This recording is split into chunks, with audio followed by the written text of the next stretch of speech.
श्री गोपाल कृष्ण महाराज की जय। श्री कृष्ण गोपाल हरे, कृष्ण गोपाल हरे, दीन दयाल हरे, दीन दयाळ हरे, रथ हाके रणा भूमि मयर, केवळ भूमी वैवर, कर्म योग के मर्म बतावे, योग के मरण बतावे। श्री कृष्ण गोपाल हरे, गोपाल हरे, दीन दयाल हरे, दयाळ हरे, हाजिर अमर है परम तत्व अमर थे परमत योगी, काया के सुख दुख समझावे, सुख समजावे। श्री कृष्ण गोपाल हरे, गोपाल हरे, दीन दयाल हरे, दयाळ हरे, सखा सारथी शरणागत के, सारखे शरणागत के, सदा प्रतिपाल हरे, गोपाल हरे, श्री कृष्ण गोपाल हरे, गोपाल हरे, दीन दयाल हरे, दयाळ हरे, दीन दयाल हरे, दयाळ हरे, दीन दयाल हरे, हरे, दीन दयाल हरे, दयाळ हरे, दीन दयाल हरे,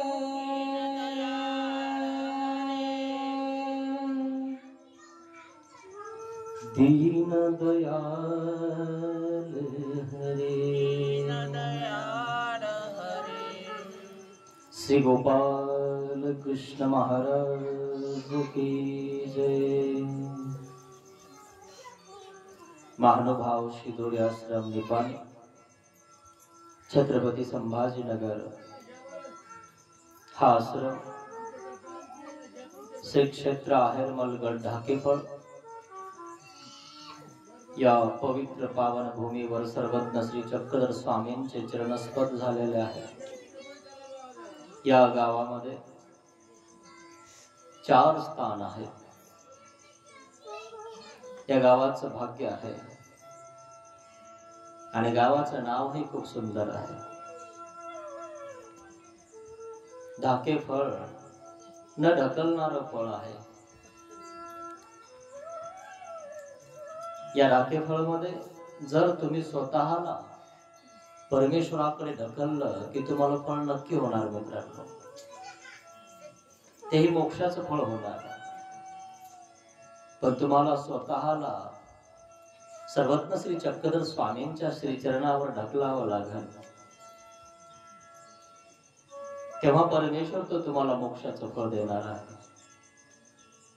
सर्वज्ञ श्री चक्रधर स्वामींनी गुजरात सोडलं, महाराष्ट्र निवडलं। महाराष्ट्रामध्ये येऊन सर्वज्ञ श्री चक्रधर स्वामींनी अर्थवंतांना ज्ञान दिलं। परमेश्वर वाडो वाडी अर्थात घेऊशिती। जे अर्थवंत आहे, ज्यांना इच्छा आहे, ज्यांना तृषा लागलेली ज्ञानाची, अशांना सर्वज्ञ श्री चक्रधर स्वामी ज्ञानामृत पाजतात। या ज्ञानामृताने प्रपंचाचं जे विष आहे ना ते उतरून जातं। माणूस प्रपंचामध्ये इतका तन्मय झालेला असतो ना, जसा गोचिड एखाद्या बैलाला चिटकलेला असतो ना, तसा आपण त्या प्रपंचाला चिटकलेला असतो. रक्त नसलं तरी आपण सोसायला लागतो, असा प्रकार आहे मित्रांनो. काही काळपर्यंत प्रपंच ठीक आहे,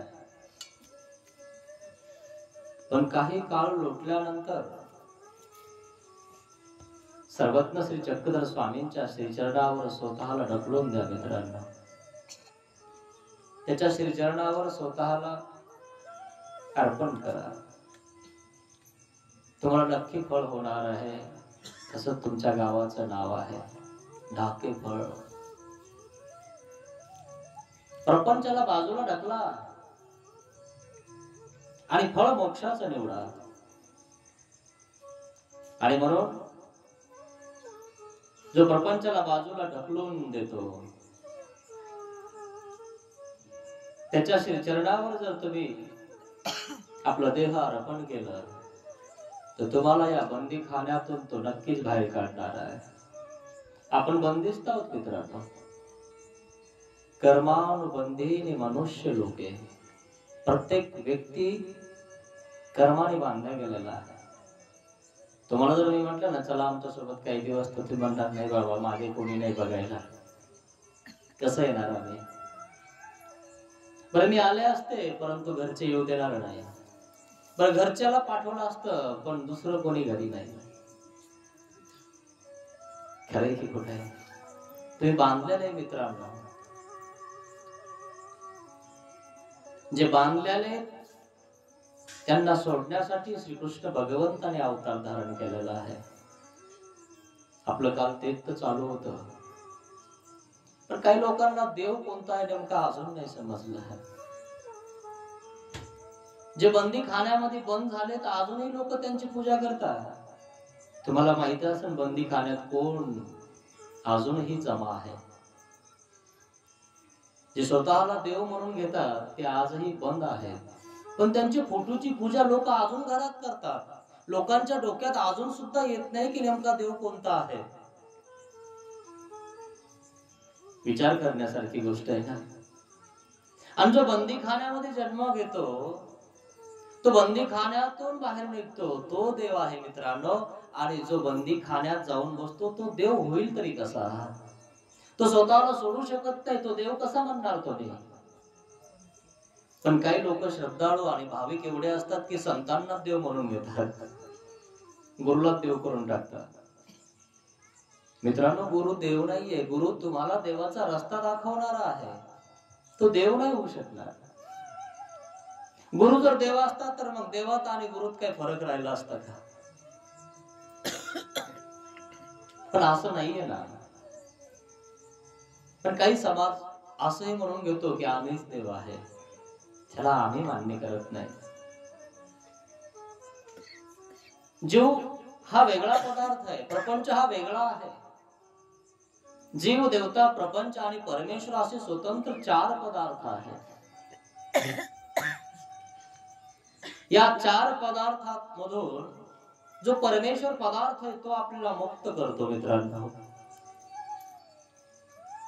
तो मुक्त करणारा जो तारणहार आहे, पालनहार आहे, त्याची कथा आपण काल बघत होतो. आजच्या दिवस मी तुम्हाला थोडक्यात ती कथा सांगितो. आणि काही लोकांचं असंही म्हणणं आहे की सर्वज्ञ श्री चक्रधर स्वामींच्याही कथा आम्हाला ऐकायच्या आहेत, कारण आपल्याकडे वेळ कमी आहे. आजचा दिवस गेला की बस 2च प्रवचन होणार आहे. नंतर तुमचा आणि माझा विभाग होणार आहे. मला पुढे अमरावती जिल्ह्यात जायचं आहे. 2 दिवसाचा संवाद मी तुमच्या सोबत करू शकणार आहे. मी तुम्हाला काल सांगितलं की कोणाचं सुखाने चालत असलं ना, ते कोणाला देखवत नाही मित्रांनो. चालता चालता लोक गाडी टाकून देतात. आपण जर एखादी हरभऱ्याची ओळी लावली, मुगाची लावली, सोयाबीनची लावली किंवा ज्वारीची सुद्धा ओळी लावल्या जाते, जर त्याचा ना आपलं ते जमत नाही, तर आपलं वाटोळं करण्यासाठी चालता चालता बिडी पेटवता लोक आणि चालता चालता काडी टाकून देतात. हरभऱ्याची पूर्ण गंजी पेटून देतात. किती कष्ट केले त्या शेतकऱ्याने, एवढी मोठी गंजी त्याच्यावरली पेटून दिली.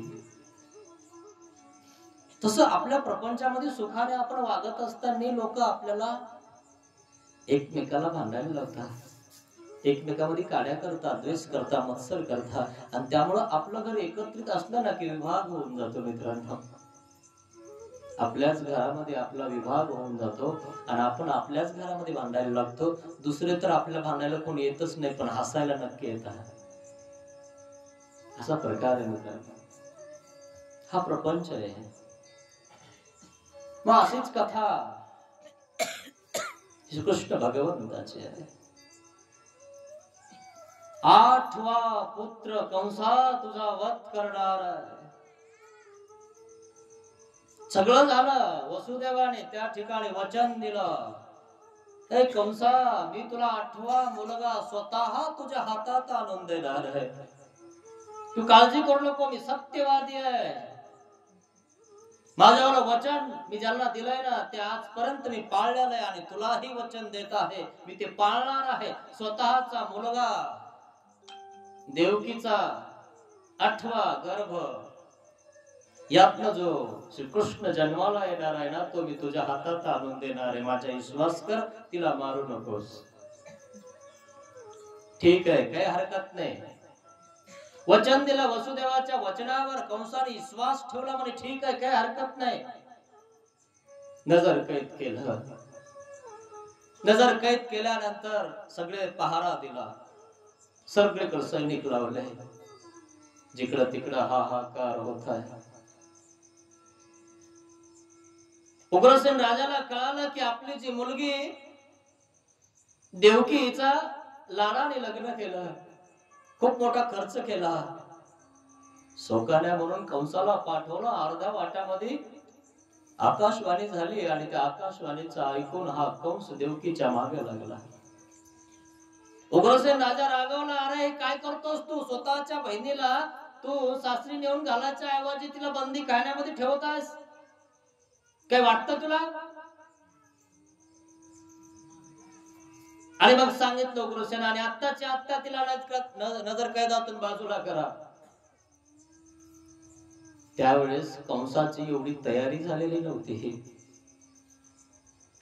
कंस जरी सेनापती असला तरी राजाचं ऐकावं लागतं.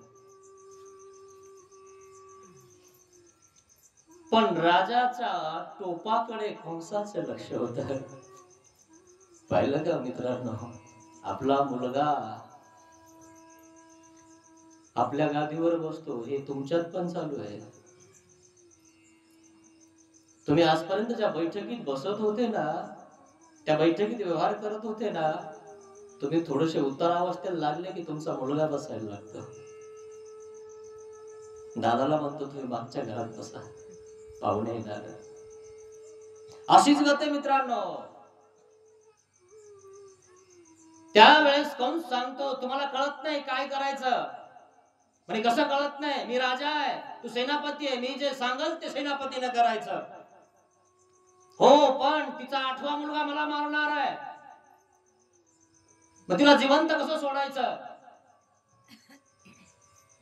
तू मी झाली. आणि त्या ठिकाणी कंस वापस गेला. मगध राज्याला प्रस्ताव पाठवला जरासंधाला. जरासंध राजा, त्यांच्या 2 मुली त्या कंसाच्या राण्या आहेत, पत्न्या आहेत. मदत मागितली, सैनिक बोलवलंय, चतुर सैनिक बोलवलंय.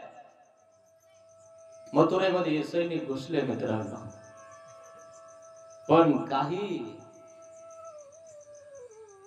राज आज्ञा पाळणारे असे काही सैनिक असतात मित्रांनो, की राजाने आज्ञा दिली ना की ते पाळतात, मरायला तयार होतात. मग असे काही राजाकडे, म्हणजे उग्रसेनकडे, सूरसेनकडे काही सैनिक होते. त्यामध्ये अक्रूर खूप हुशार आणि चतुर होता मित्रांनो. अक्रूर कोणाचं नाव पण असतं माहितीये तुम्हाला? आणि म्हणून तो अक्रूर त्या अक्रूरला कळत की मग जरासंधाचे सैनिक आपल्या मथुरेत घुसलेले आहेत आणि कंसाला सपोर्ट करणार आहे आणि कंस आपल्या बापाला म्हणजे उग्रसेन राजाला तो आता पाय उतारा करणार आहे. सगळी तयारी करत आहे आपल्या बापाला आपल्या गादीवरून खाली उतरून आपण राजा होणार आहे. आहे ना असं आपला पोरगा आपल्या देखताच आपल्या पुढे राज्य करायला लागतो. वाईट वाटत असेल तुम्हाला जेव्हा तुम्ही वेगळं राहता. तुम्हाला बाजूला काढून देतो हे तुमचं एवढं एक एक कर तुम्ही सांभाळा. त्यांच्या परीनं त्यांचं राज्य ते वाटून घेता पण कंसाने वाटून गिटून दिलं नाही. कंसाने उग्रसेन राजाला पकडलं जरासंधाकडनं. मगध राजाकडनं त्या ठिकाणी मदत मागितली, सैनिक मागवले आणि जे काही इमानदार सैनिक होते या ठिकाणी गेल्यानंतर राजाच्या समोर गेल्यानंतर उग्रसेनाच्या समोर गेल्यानंतर सांगितलं मी बंदी खाण्यातनं या दोघांना काढणार नाही. आणि कसे काढणार नाही? हा देशद्रोही आहे, याला गिरफ्तार करा. उग्रसेन राजानं त्या ठिकाणी आदेश दिला.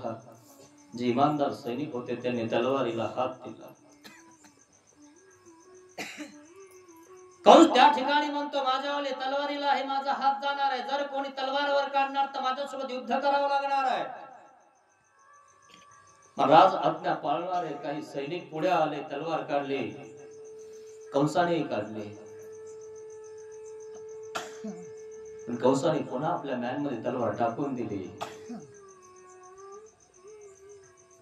आणि सांगितलं मी त्यांना बंदी खाण्यात सोडणार नाही.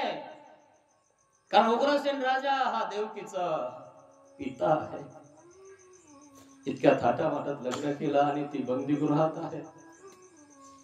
मथुरेलाच वाईट वाटतं ना, आपल्या स्वतःची मुलगी आपल्याच राज्यामध्ये बंदीगृहात टाकली.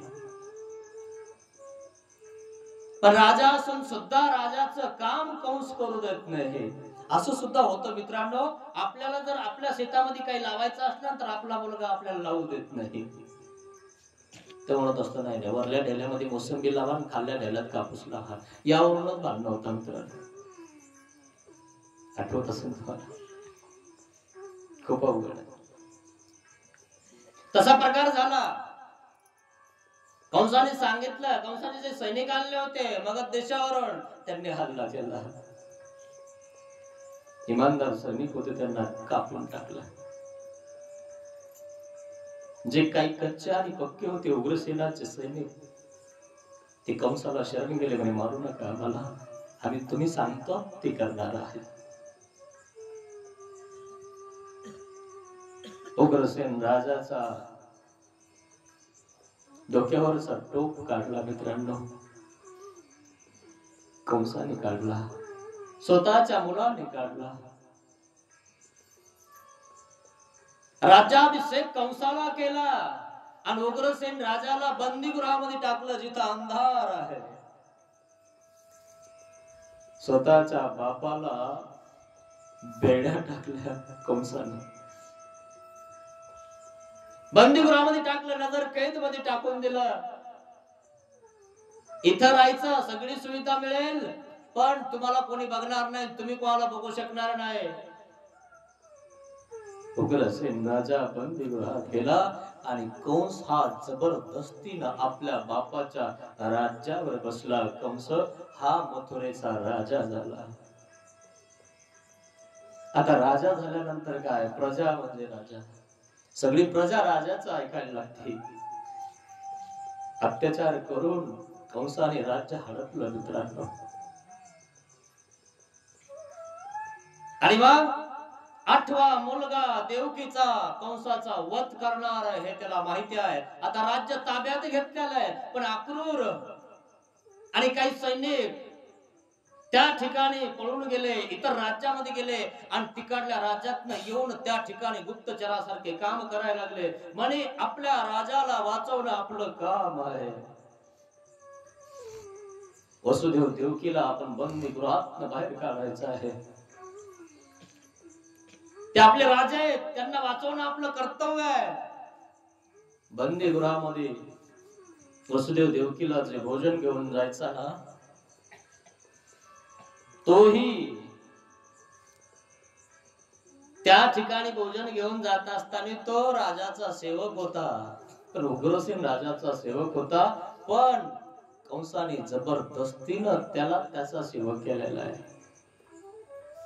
पण त्याच्या जवळ त्या ठिकाणी गुप्तचरासारखे पत्र देण्यात यायचं, अमक्या अमक्या वेळेला आम्ही सगळेजण येणार आहोत, तुम्ही सुसज्ज राहा. अक्रूर आणि अक्रूरचे सगळं सैनिक तुमच्या जवळ येऊन तुम्हाला या ठिकाणावरून हमला करून आम्ही घेऊन जाणार आहेत. वसुदेव हा सत्यवादी होता मित्रांनो. वसुदेवाने ते पत्र वाचलं आणि त्या पत्रामध्ये बघितलं की अक्रूराची ती चपळता, ती कुशलता. अक्रूर हा सगळ्यात हुशार आणि चपळ सेनापती होता मित्रांनो. ते पत्र वाचलं, वाचल्यानंतर त्या भोजन देणाऱ्याला सांगितलं, आम्ही वचन दिलेलं आहे कंसाला,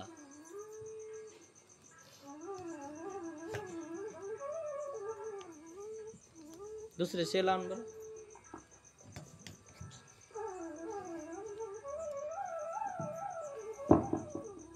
आम्ही कंसाला वचन दिलेलं आहे,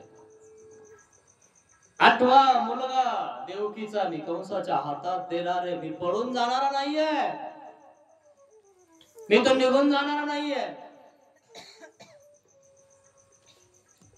आणि सांगा म्हणे अक्रूरला की तुम्ही जी चपळता केली, जी कुशलता केली ना, ती स्तुतिवंत आहे.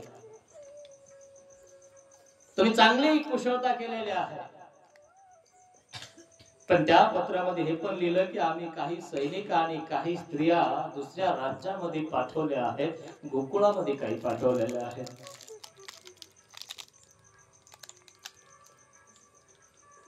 आणि मग रोहिणी, वसुदेवाची पत्नी, रोहिणीकडे ते गेल्या आणि सांगितलं आपल्या या ठिकाणाहून निघावं लागणार आहे, आपल्याला दुसऱ्या राज्याच्या सहाऱ्याने राहावं लागणार आहे, नाही तर आपलं इथं काही खरं नाही. या ठिकाणी हाहाकार मचलेला आहे, कंस राजा झालेला आहे, कंसाने आपल्या बापाला बंदीखान्यात टाकलेला आहे आणि तो आता अत्याचार करायला लागलेला आहे, आपण इथून जायला हवं.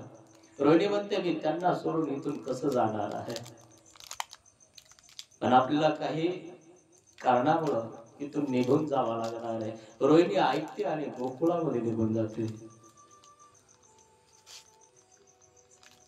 नंद राजा यशोदा यांच्या घरी ती राहते.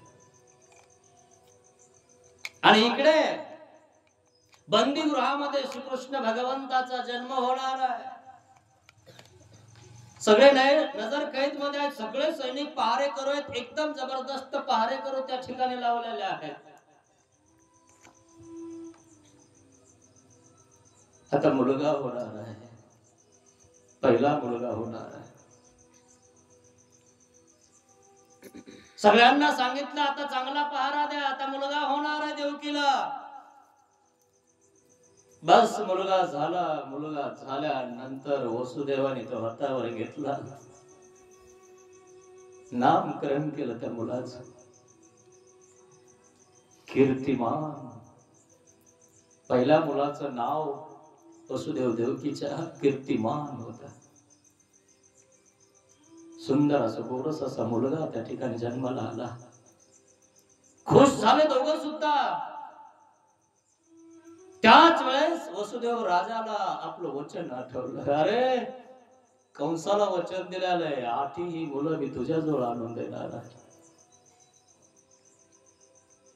कारण कोणीतरी सांगितलं पहिला 8वा की शेवटचा 8वा, का 8वा पहिला की पहिला 8वा. नेमका 8वा कोणता धरायचा? या 5 उंगल्या आहेत, कुठूनही मापलं तर 5 भरतात, कुठूनही मापलं तर 8 भरतील. आणि म्हणून वसुदेव राजा म्हटला मी 8ही मुलं तुमच्या हातात देणार आहे. बस मुलगा झाला आणि कंसाकडे घेऊन जात आहे, रडत आहे वसुदेव देवकी, माझा मुलगा आणि माझ्या भावाच्या हातात मारण्यासाठी तुम्ही देता, हे उचित नाहीये. तुम्हाला याच्याविषयी जिव्हाळा लागत नाही का? तुम्हाला याच्याविषयी प्रेम नाहीये का? याने काय पाप केलेलं आहे? पाप नाही केलं, पण मी वचन दिलेलं आहे की मुलगा कंसाच्या हातात देणार आहे. इतकं रडते ना देवकी, मुलगा झाला की मारण्यासाठी कंसाजवळ नेऊन द्यावा लागतो. आपल्या पोटचा गोळा गेल्यानंतर कळतं माणसाला की त्या आईला किती दुःख होत असत. अशा प्रकारे त्या ठिकाणी मुलगा घेतला आणि कंसाकडे निघाला. वसुदेव राजा चालला, मन कठोर केलेला आहे. आपण वचन दिलेलं आहे, त्या वचनाला आपल्याला पाळायचं आहे. पहिला मुलगा झाला, गेला, जवळ गेला, कंस त्या ठिकाणी बसलेला आहे. आणि मग कंसाने त्या मुलाला बघितलं, मुलगा झाला. हो, कंसाला असं वाटायला लागलं की हा सत्यवादी वसुदेव आहे, हा आपल्याला सगळी मुलं आणून देणार. पाहिला आणि कंसाला असं वाटलं आपल्या बहिणीचा हा मुलगा आहे आणि या मुलाने आपलं काय पाप केलेलं आहे, हा आपल्याला मारू शकत नाही, काही करू शकत नाही. विचारलं वसुदेवाला, काय नाव ठेवलं याचं? नामकरण केलं? हो केलं. काय नाव आहे? कीर्तिमान नाव आहे. त्या ठिकाणी हसायला लागला कंस. अरे इतका छोटा मुलगा आणि एवढं मोठं नाव आहे ना. म्हणतात ना, कीर्ती लहान मूर्ती लहान पण कीर्ती महान असते. तसंच श्रीकृष्ण भगवंताचं काम आहे मित्रांनो. खूप छोट्यापणी श्रीकृष्ण भगवंताने खूप लीळा केल्या. आणि मग बघितलं आणि सोडून दिलं. म्हणे जा वसुदेवा, घेऊन जायला परत, त्याला मारणार नाही आम्ही. वसुदेवाला बरं वाटलं, अरे वा, माझ्या काळजाचा तुकडा परत दिला, मारणार नाही म्हणतो. वसुदेव राजाला वाटलं ठीक आहे, खरंय, नाही मारणार, घेऊन जातो. बंदी खाण्यामध्ये वसुदेव राजा परत जातो, देवकीला हसून बोलतो. कंस राजा आपल्यावर प्रसन्न झाला, त्याने पहिला मुलगा मारला नाही. तिने तो मुलगा घेतला, इतका कोठळला, इतका कोठळला. देवाने आपली प्रार्थना ऐकली. लग्न झाले की आपल्याला बंदिस्त राहावं लागलं, कारागृहात राहावं लागलं. पहिला मुलगा कंसाच्या हातात द्यायचा तर देवाने सोडून दिला. खुश झाली. आपल्या लेकराला गळ्याला लावायला. अशा अवस्थेमध्ये वसुदेव राजा म्हणतो, इतका मोह चांगला नाही. काय सांगता, कंसाचा विचार कधी बदलेल. असं बोलू नका, नाही करणार तो आता माझ्या मुलाला काही. तिकडे एक जणाने सांगितलं, अरे हाच तर 8वा असला तर तू काय करणार आहेस. एक जणांनी काडी लावलीच. काडी टाकणारे खूप असतात मित्रांनो. अरे हाच 8वा असेल तर तू काय करणार आहे ना, हाच 8वा म्हणून तुला जर मारणार आहे. अरे हा म्हणे खरं आहे, हाच जर 8वा असेल तर. कंसाने विचार बदलला, पुन्हा हाहाकार झाला. बंदी खाण्याकडे आपला कंस निघत आहे, तलवार हातात घेतलेली आहे. बंदी खाण्यामध्ये गेला, पोहोचल्यानंतर देवकी जवळ तो मुलगा ते आपल्या छातीला लावून बसलेले, रडत आहे, वाचला माझा मुलगा. तितक्यात कंसाला, देवकी तो मुलगा दे. भैया तू मारणार नव्हतास ना, पुन्हा कसा आला रे. नाही, काय सांगता म्हणे, हा 8वा असला तर. कारण कुठूनही मापलं, 8 पर्यंत मापलं, 8 पासून जर 1 पर्यंत मापलं तर 8वा कोणताही होऊ शकतो. अरे नाही ना रे, हा पहिला मुलगा आहे, नको मारू. नाही मला काही सांगू नको, हा दे. हिसकावून घेतला मित्रांनो. मुलगा स्वतःचा हिसकावून घेतला. इतकी आरडत होती ना, देवकी माता खूप आरडायची. अरे दादा, एवढा अत्याचार करू नकोस रे माझ्यावर, मी तुझी लाडकी बहीण आहे. माझे मुलं जन्मतात तू मारून टाकतोस. सरक बाजूला.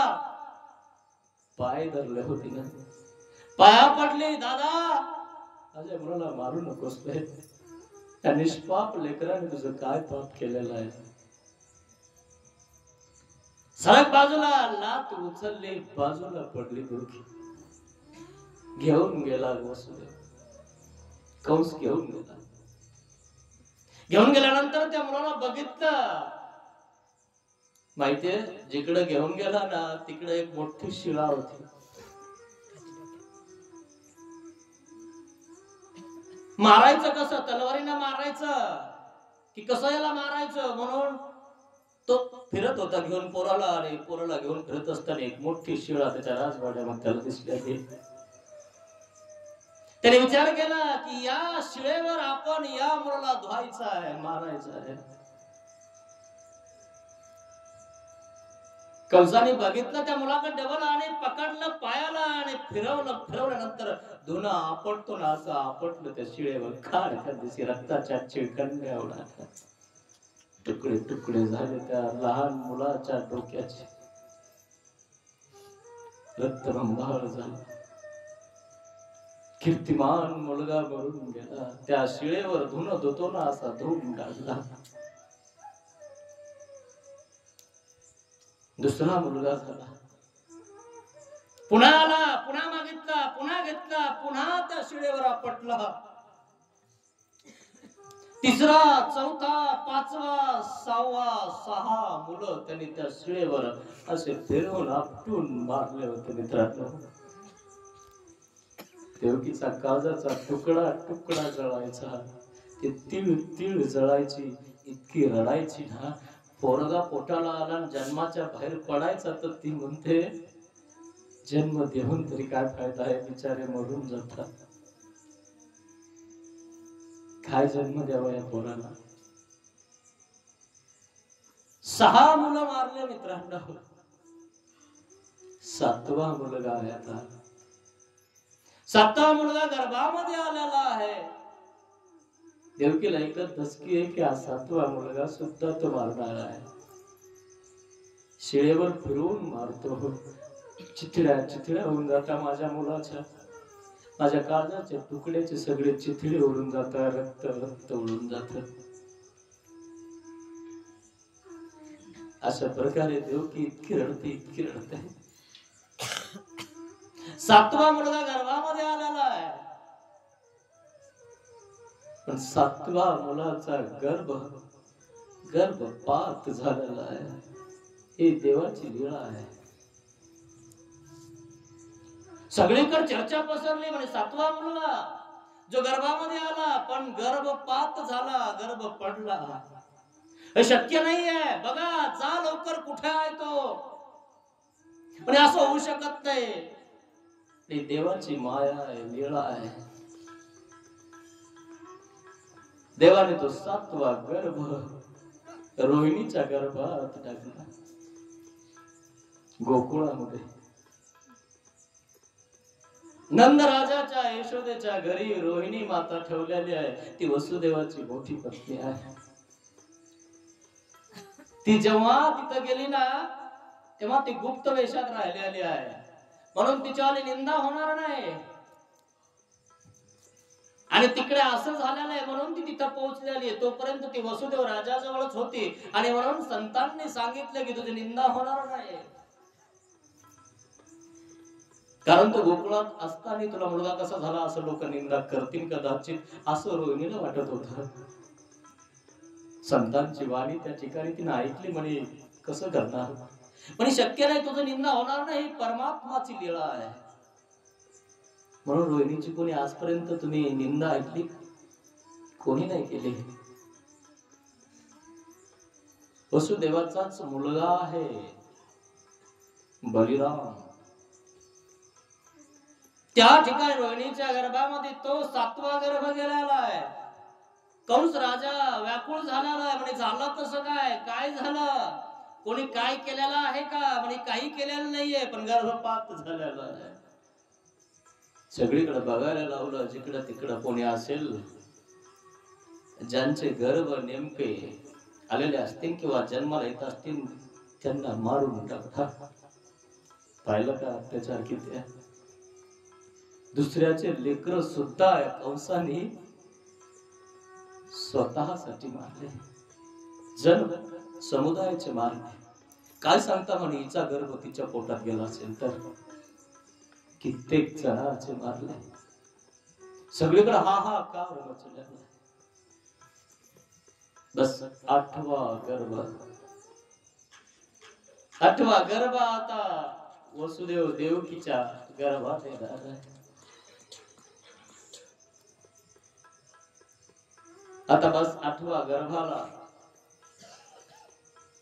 त्या ठिकाणी माया सर्व प्रपंच स्वच्छ करत आहे.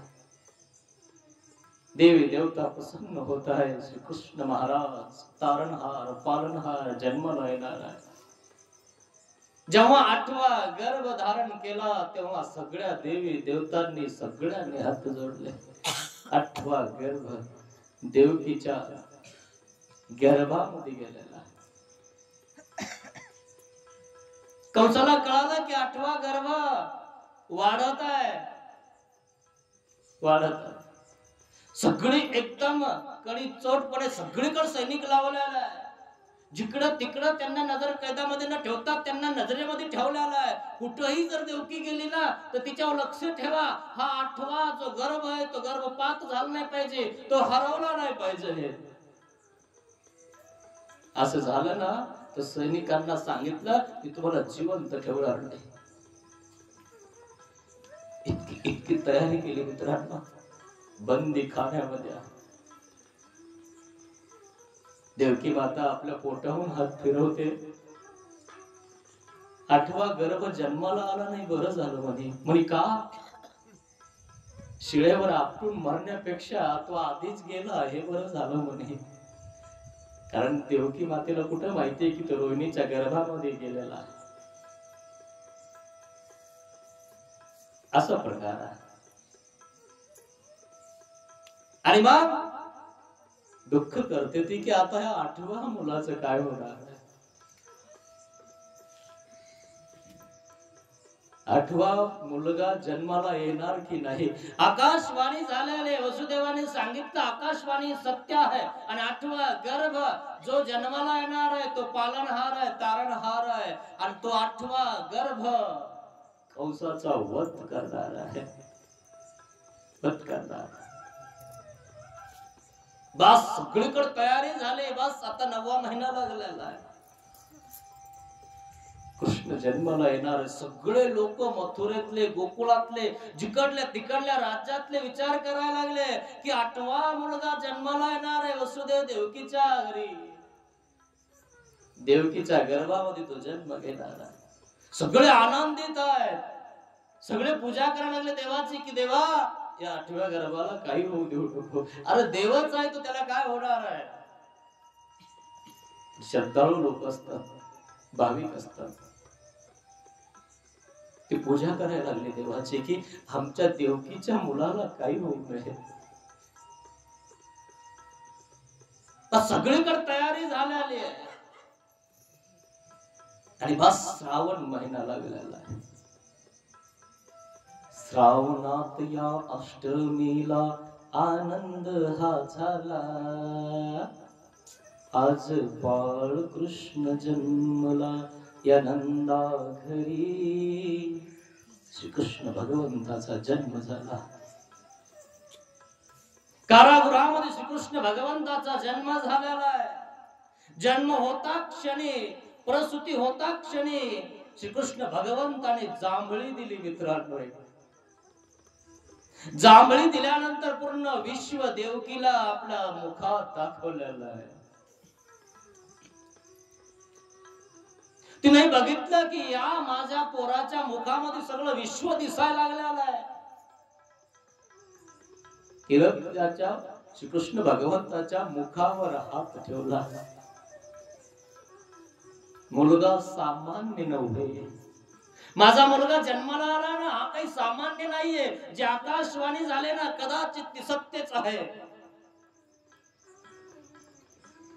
आठवा मुलगा जन्माला आला की त्या ठिकाणी निरोप गेला कंसाला. आठवा मुलगा जन्माला आला, हो आला. बस गेला कंस तिथं पोहोचल्यानंतर तो श्रीकृष्ण भगवंत परमात्मा देवकीच्या कडावर आहे, खांद्यावर आहे. आणि मग कंस मामा त्या ठिकाणी मागायला आलेला आहे, दे देवके, हा मुलगा दे, 8वा मुलगा माझा वध करणार आहे, याला मारल्यानंतर तुझा आणि माझं वैर राहणार नाही. अरे नाही ना रे, इतके मारून टाकले, याला तरी राहू दे. एक एक सगळे माझ्यावाले मुलं तू मारून टाकले. एक गंगा होती माहितीये तुम्हाला, गंगेनं स्वतःचे मुलं 7 पाण्यात टाकून दिले होते. महाभारताच्या कथा आहे ना, इतक्या रस भरीत आहे. 7 मुलं स्वतःचे झाल्यानंतर ती टाकून देत होती. 8वा मुलगा जेव्हा तो टाकत होती ना, तेव्हा तिचा पती म्हणतो टाकायचं नाही. तेव्हा ती गंगा म्हणते, मला तू बोलला, मला तू विचारलं, तू असं का करते, तर मी राहणार नाही. त्या वेळेस गंगा निघून जाते.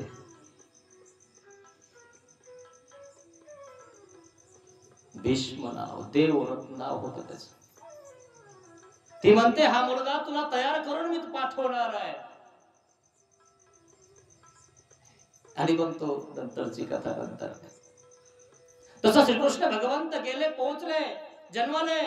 कंस पोहोचला, ओढतोय, ताडतोय. श्रीकृष्ण भगवंताला ओढलं आणि त्या शिळेकडे आणलं. त्या शिळेवर आपटणार आहे 8वा मुलगा.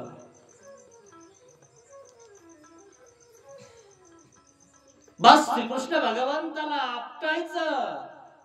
श्रीकृष्ण भगवंत मायाच्या विषयामध्ये वरती गेले आणि माया बोलत होती कंसासोबत, अरे कंसा, तुला जो मारणार आहे ना, त्याने जन्म घेतलेला आहे. मी एक माया आहे. आणि ती वरती गेली आणि त्याला तसं सांगितलं, तुझा वध करणारा गोकुळात वाढणार आहे. सांगून दिलं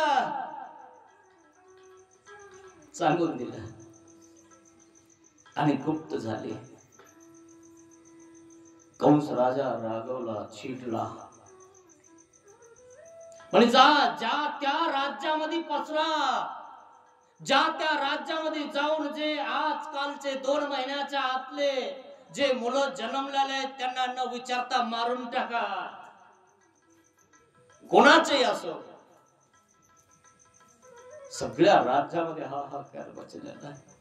सगळीकडे पोहोचले, सैनिक पोहोचले. जो मुलगा दिसन, ज्यांचा मुलगा 2 महिन्याच्या खाली असेल त्याला पकडायचं आणि कापायचं हेच काम होतं. कारण त्याच्यामध्ये श्रीकृष्ण नसून आहे, म्हणून त्याला मारायची सगळी तयारी आहे. इकडे वसुदेव राजा एका टोपलीमध्ये त्या श्रीकृष्ण भगवंताला घेत आहे. ही माया आहे मित्रांनो. कारण वसुदेव राजा असं करणार नाही, कारण तो सत्यवादी आहे. पण ही श्रीकृष्ण भगवंताची लीळा आहे. ती माया त्या ठिकाणी फिरवली आणि वसुदेव राजा त्या ठिकाणी श्रीकृष्ण भगवंताला डालीमध्ये ठेवतो. आणि डालीमध्ये ठेवल्यानंतर एवढे पहारेकरी आहेत, एवढे पहारेकरी असताना, एवढे सर्व कुलप लावलेले असताना या बंदी गृहातनं जायचं कसं? अरे सगळ्याचे बंधन तोडणारा तो बंधन मध्ये राहणार तरी कसा मित्रांनो? तो जन्माला आला की फुलाचा वर्षाव झाला. मस्त डालीत ठेवलं आणि सांगितलं, तू फक्त डालीत घे, डोक्यावर घे आणि चालत राहा. हे बंद दरवाजे उघडणार कसे? तू फक्त चालत राहा. पण मित्रांनो, फक्त चालायचं, थांबायचं नाही. कधी ध्यानात घ्या, आपल्या जीवनामध्ये ना कधी पण चालायचं फक्त. आपण कोणी काही करो, कोणी काही करो, कोणी संघर्ष करो, कोणी काही बोलो, काही करो, आपण फक्त चालायचं, थांबायचं नाही. थांबला तो संपला. जो थांबतो ना तो संपून जातो मित्रांनो. म्हणून कधी ध्यानात घ्यायचं. सांगितलं का वसुदेवाला की तू फक्त चालायचं आहे. जसं तू चालणार ना तशा प्रकारे त्या ठिकाणी काय होणार आहे? बंद दरवाजे उघडणार आहे. वसुदेव राजाने डाल आपल्या डोक्यावर घेतले आणि बंद दरवाजे श्रीकृष्ण भगवंतांनी छोटासा नन्नासा हात दरवाजाकडे केला आणि पहिला श्री कर त्या कुलपाला लागला आणि कुलूप उघडून गेला. बंद द्वार उघडायला लागले. बस एक उघडलं, दुसरं उघडलं, तिसरं उघडलं, सगळे सैनिक झोपले. बस आता राजवाड्याच्या बाहेर वसुदेव निघालेला यमुनेच्या काठावर पोहोचलेला आहे. यमुनेला नदीला पूर आलेला आहे. गंगा दुतडीवरून वाहत आहे आणि या गंगेतनं पलीकडनं जायचं आहे. याला गोकुळामध्ये नेऊन ठेवायचं आहे. कसं जाणार रे देवा मी आता यातनं, कसं निस्तारणार? पण जो श्रीकृष्ण भगवंत आहे तो सगळ्यांना खुश करणार आहे. त्यांनी जन्म घेतलेला आहे. तो डोक्यावर घेऊन तुम्ही जात आहात, त्या देवाला घेऊन जात आहात, तर या नदी पार करायला काय अवघड आहे? यमुना नदी वाढत का होती माहितीये? यमुना नदी श्रीकृष्ण भगवंताच्या श्रीचरणाला स्पर्श करण्यासाठी वाढत होती, की मला त्या देवाचं दर्शन घ्यायचं आहे, मला स्पर्श करायचा आहे. देवाचा स्पर्श झाला ना मित्रांनो की वेद निर्माण होतो, आवडी निर्माण होते. म्हणून आमच्या देवाने कुकडीचा दृष्टांत सांगितला, कोंबडीचा दृष्टांत सांगितला की स्पर्श झाल्यानंतर देवाचा काय होतो. म्हणून कुकडीचा दृष्टांत सांगून समजावून सांगितलं की स्पर्श झाल्यानंतर ती कोंबडी त्या अंड्यावर बसते, अंड्यावर बसल्यानंतर त्यातनं अमृत कळा संचरते आणि ते अंड वाढायला लागतं, त्यातनं पिले होतात. तसा स्पर्श झाल्यानंतर देवाचा आपण वाढायला लागतो, आपली अपवित्रता बाजूला व्हायला लागते. दर्शने स्पर्शने माते अपवित्र ते पवित्र करावेच. वसुदेव राजा आता बस यमुनेमध्ये उतरला. उतरल्यानंतर पाणी वाढत आहे, बस गळ्यापर्यंत आलं, तोंडात जात आहे. श्रीकृष्ण भगवंताने आपल्या टोपलीतनं डालीतनं 2 श्रीचरण बाहेर टाकलेले आहे. त्या श्रीचरणाला ते पाणी लागत आहे. लागल्यानंतर ती नदी, ती यमुना तितक्याच्या वर येत नाही, बस गोकुळात पोहोचत आहे. गोकुळात पोहोचला श्रीकृष्ण भगवान. इकडे यशोदेला मुलगा होणार होता. त्या यशोदेच्या ठिकाणी नंदराजाला बोलावलं. नंदराजा उठले. अरे म्हणे तुम्ही इतक्या रात्री कसे आले? म्हणे आलो. म्हणे काय काय गडबड आहे? म्हणे हा मुलगा, हा माझा 8वा मुलगा आहे. हो मग? म्हणे हा मुलगा यशोदे मातेजवळ ठेवा, ती झोपीत आहे आणि तिथं मुलगी जन्माला झालेली होती. ती मुलगी घेतली आणि वसुदेव परत गेला. श्रीकृष्ण भगवंत गोकुळामध्ये वाढायला लागलाय आणि ती मुलगी माया, ती कंसाने मारायचा प्रयत्न केला आणि त्या मायेने सांगितलं तुला मारणाराने जन्म घेतलेला आहे, तो गोकुळात वाढत आहे. अशा प्रकारे श्रीकृष्ण भगवंताचा जन्म झाला मित्रांनो. श्रीकृष्ण भगवंताचा जन्म झाला. तेव्हा श्रीकृष्ण भगवंत खट्याळ काना दही दूध लोणी चोरायला गेला. या गवळणीच्या घरी त्या गवळणीच्या घरी दूध चोरायला लागला, लोणी चोरायला लागला, दही चोरायला लागला. जिकडं तिकडं त्या ठिकाणी भांडणं व्हायला लागले. भांडण यायला लागलं यशोदेच्या घरी की तुझ्या मुलाला तू खाऊ घालत नाही का? आमच्या घरी येऊन आमचे मडके त्या ठिकाणी लोण्याच्या दह्याची चोरत असतो. पण त्या गवळणीला जेव्हा त्या गवळणीचं दही दूध लोणी श्रीकृष्ण भगवंत चोरत होता ना, तेव्हा आनंद येत होता त्यांना. पण भांडण्यात सुद्धा आनंद येत होता. म्हणून त्या यशोदे माताला भांडायला सुद्धा यायचं. एकदा काय झालं माहिती? यशोदा माता खूप रागवली. म्हणे काय रे, लोक मला असं म्हणतात की तुला खायला देत नाही का?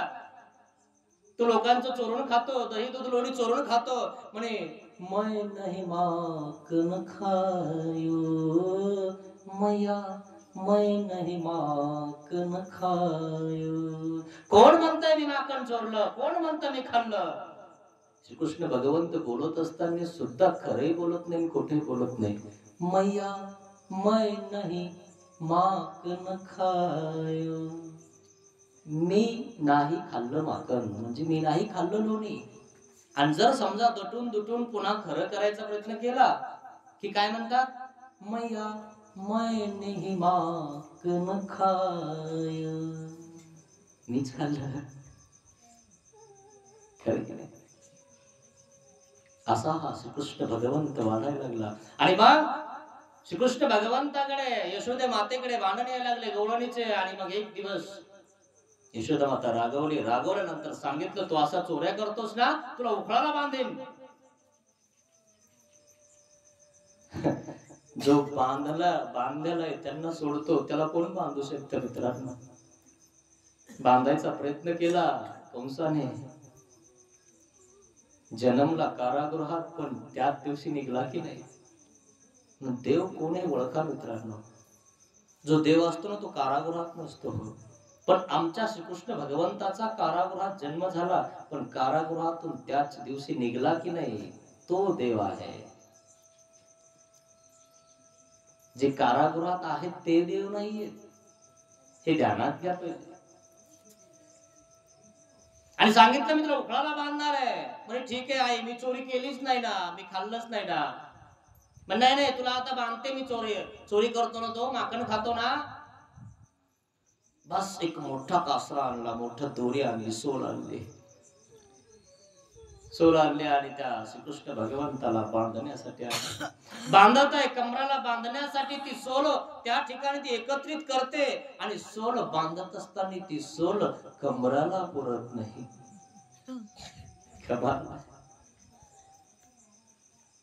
दुसरी सोल आणते, दुसरी जाऊन आणते, दुसरी आणल्यानंतर पुन्हा बांधायचा प्रयत्न करते.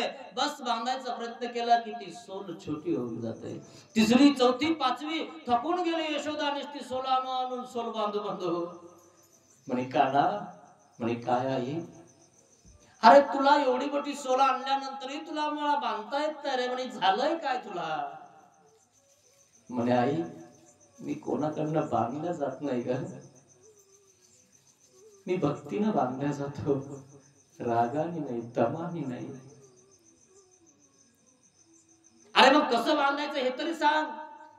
म्हणे आई, मी कोणाकडनं बांधल्याच जात नाही, फक्त भक्ताकडनं मी बांधला जातो. म्हणून श्रीकृष्ण महाराज भक्तीनं बांधल्या जातो, भक्तीनं वश होतो मित्रांनो. कोणी बांधलं माहितीये श्रीकृष्ण महाराजांना? सुदामाने बांधला.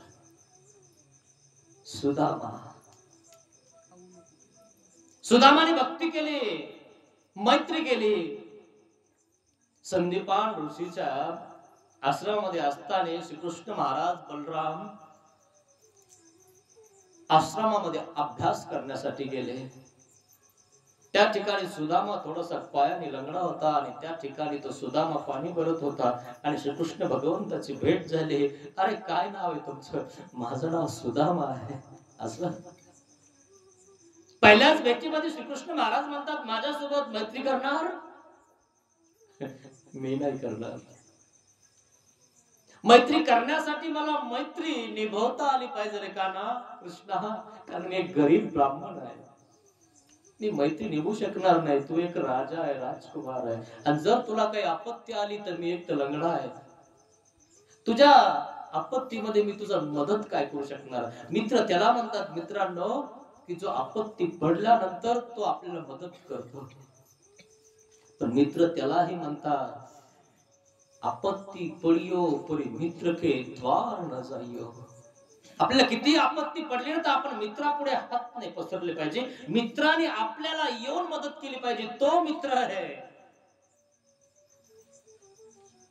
सुदामाने मैत्री श्रीकृष्ण भगवंतासोबत नाही केली, श्रीकृष्ण भगवंताने मैत्री केली सुदामा सोबत. सुदामाला म्हटलं, अरे सुदामा तू माझ्यासोबत मैत्री कर, तू मैत्री निभवू नकोस, मी निभवणार आहे तुझी मैत्री. म्हणत करशील ना माझ्यासोबत मैत्री? आश्रमात गेल्यानंतर मित्र पाहिजे असतो. श्रीकृष्ण भगवंताने सुदामा लंगडा मित्र केला, पण तो भक्त होता मित्रांनो. आश्रमामध्ये असताना त्या ठिकाणी शिकत असताना काड्या आणायला, सरपण आणायला हे दोघं चौघ जण जायचे. त्यामध्ये गुरु आई काहीतरी खायला द्यायचे आणि मग ते खाण्यामध्ये चणे म्हणा काही म्हणा देत असायचे. आणि सुदामा काय करायचा, श्रीकृष्ण भगवंताला न देता स्वतःच खाऊन घ्यायचा. श्रीकृष्ण महाराज हे सगळेजण लाकडं जमा करायचे आश्रमासाठी. सुदामा वरती जाऊन चुपचाप आपले ते चणे खात होता. थंडी पडलेली होती, पाऊस येत होता, कुडकुड वाजत होतं. म्हणे अरे सुदामा, गुरुवाईनं काही खायला दिलंय का रे आपल्याला? काही शिदोरी दिली का? म्हणे काही नाही दिलं म्हणे. असं मग अरे बरी काय वाजत आहे? पण मला थंडी वाजून राहिली. असं थंडी वाजते तुला? सुदामाने ती चूक केली. अशा प्रकारे सुदामाने चूक केली आणि श्रीकृष्ण भगवंताने लीला केली. समर्थवाद आहे तिथं काय कमी आहे? बस श्रीकृष्ण भगवंताने असे केले की चैने श्रीकृष्ण महाराजांच्या जवळ येऊन गेले. सुदामाच्या लक्षात नाही आलं. त्या दिवसापासून सुदामा श्रीकृष्ण भगवंताचा इतका प्रिय प्रिय भक्त होऊन जातो. माफी मागतो, तू चुकलं रे काना माझं. हो ठीक आहे. तदनंतर मोठे होता, अभ्यास होतो आणि ते आपल्या राजवाड्यात जातात. सुदामा आपले सुदामाची त्या ठिकाणी आपली भिक्षा करून राहतो. सुदामा भिक्षा मागून खातो, पण सुदामाला माहिती माझा एक मित्र आहे, त्याचं नाव कृष्ण आहे. सुदामा आणि कृष्णाची मैत्री इतकी इतकी म्हणजे प्रसिद्ध आहे मित्रांनो, खूप प्रसिद्ध आहे. श्रीकृष्ण महाराज राजवाड्यात जातात, राजशाहीचा थाट स्वीकारतात, राजकुमार आहेत. पण सुदामा एक गरीब ब्राह्मण आहे. सुदामा त्यांचं लग्न झालं, मुलं झाले, गरीब परिस्थिती, चोरून खाल्लं ना मित्रांनो असं होऊन जातं. म्हणून कोणाचं कधी चोरून खात जाऊ नका. दलालीचं मुंड्या मोडून कधी कमवू नका मित्रांनो. त्यापेक्षा आपली ना बाजऱ्याची भाकर, असला ठेसा चटणी तर खात जा, नसला मग तशीच खा. पण कोणाच्या तोंडातलं कोणाच्या पोटातलं काढून कधी खाऊ नका. त्याचा जीवात्माचा तळतळाट आपल्याला लागतो. सुदामाची तीच तर गती झाली. सुदामा भिक्षाला जायचा, पण सुदामाला कोणी भिक्षा सुद्धा वाढत नव्हतं मित्रांनो. एखाद्या घरी एखाद्या कोरभर भिक्षा असायची. 4-5 लेकरं, पत्नी, तो. बस सुदामा घरी आल्यानंतर लेकरं धावत पळत यायचे, बाबा बाबा भिक्षा भेटली का नाही. जोडी हिसकावून घ्यायचे. बाबा आज काही भिक्षामध्ये आलंय की नाही? आलंय, मी तुम्हाला सगळ्यांना वाटून देतो. सुदामा वाटायला लागतो. पत्नी बसते, पत्नीची जोडी फाटलेली असते, साडी शिवलेली असते. सुदामाची नजर जाती, माझ्या पत्नीची चोळी घ्यायला सुद्धा माझ्याकडे पैसे नाही. वाईट वाटतं सुदामाला की माझ्या पत्नीची लाज सुद्धा मी झाकू शकत नाही. प्रपंच खूप वाईट होता. वाटे केले, सगळ्यांना भाग दिला. मुलं ते एक एक घास कळणं खात होते.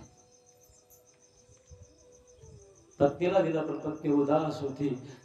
ती पत्नी म्हणते, तुमचा एवढा मोठा मित्र आहे, तो का नाही, तो द्वारकाधीश आहे, तो सम्राट चक्रवर्ती आहे, त्याच्याकडनं काही का मागत नाही, त्याच्याकडनं काही मागून आणा ना आपल्याला. सुदामा ब्रह्मज्ञानी होता. सुदामा काय म्हणतो, आपत्ती पडिये तरी मित्र के द्वार न जाइए. आपत्ती पडली तरी मी मित्राच्या दरोजामध्ये जाऊन मागणार नाही. मित्राने माझ्यावर मित्रत्व निभावलं. त्याने स्वतः दिलं तर मी घेऊन घेईन. त्याला का माहित नाही का मी किती गरीब आहे?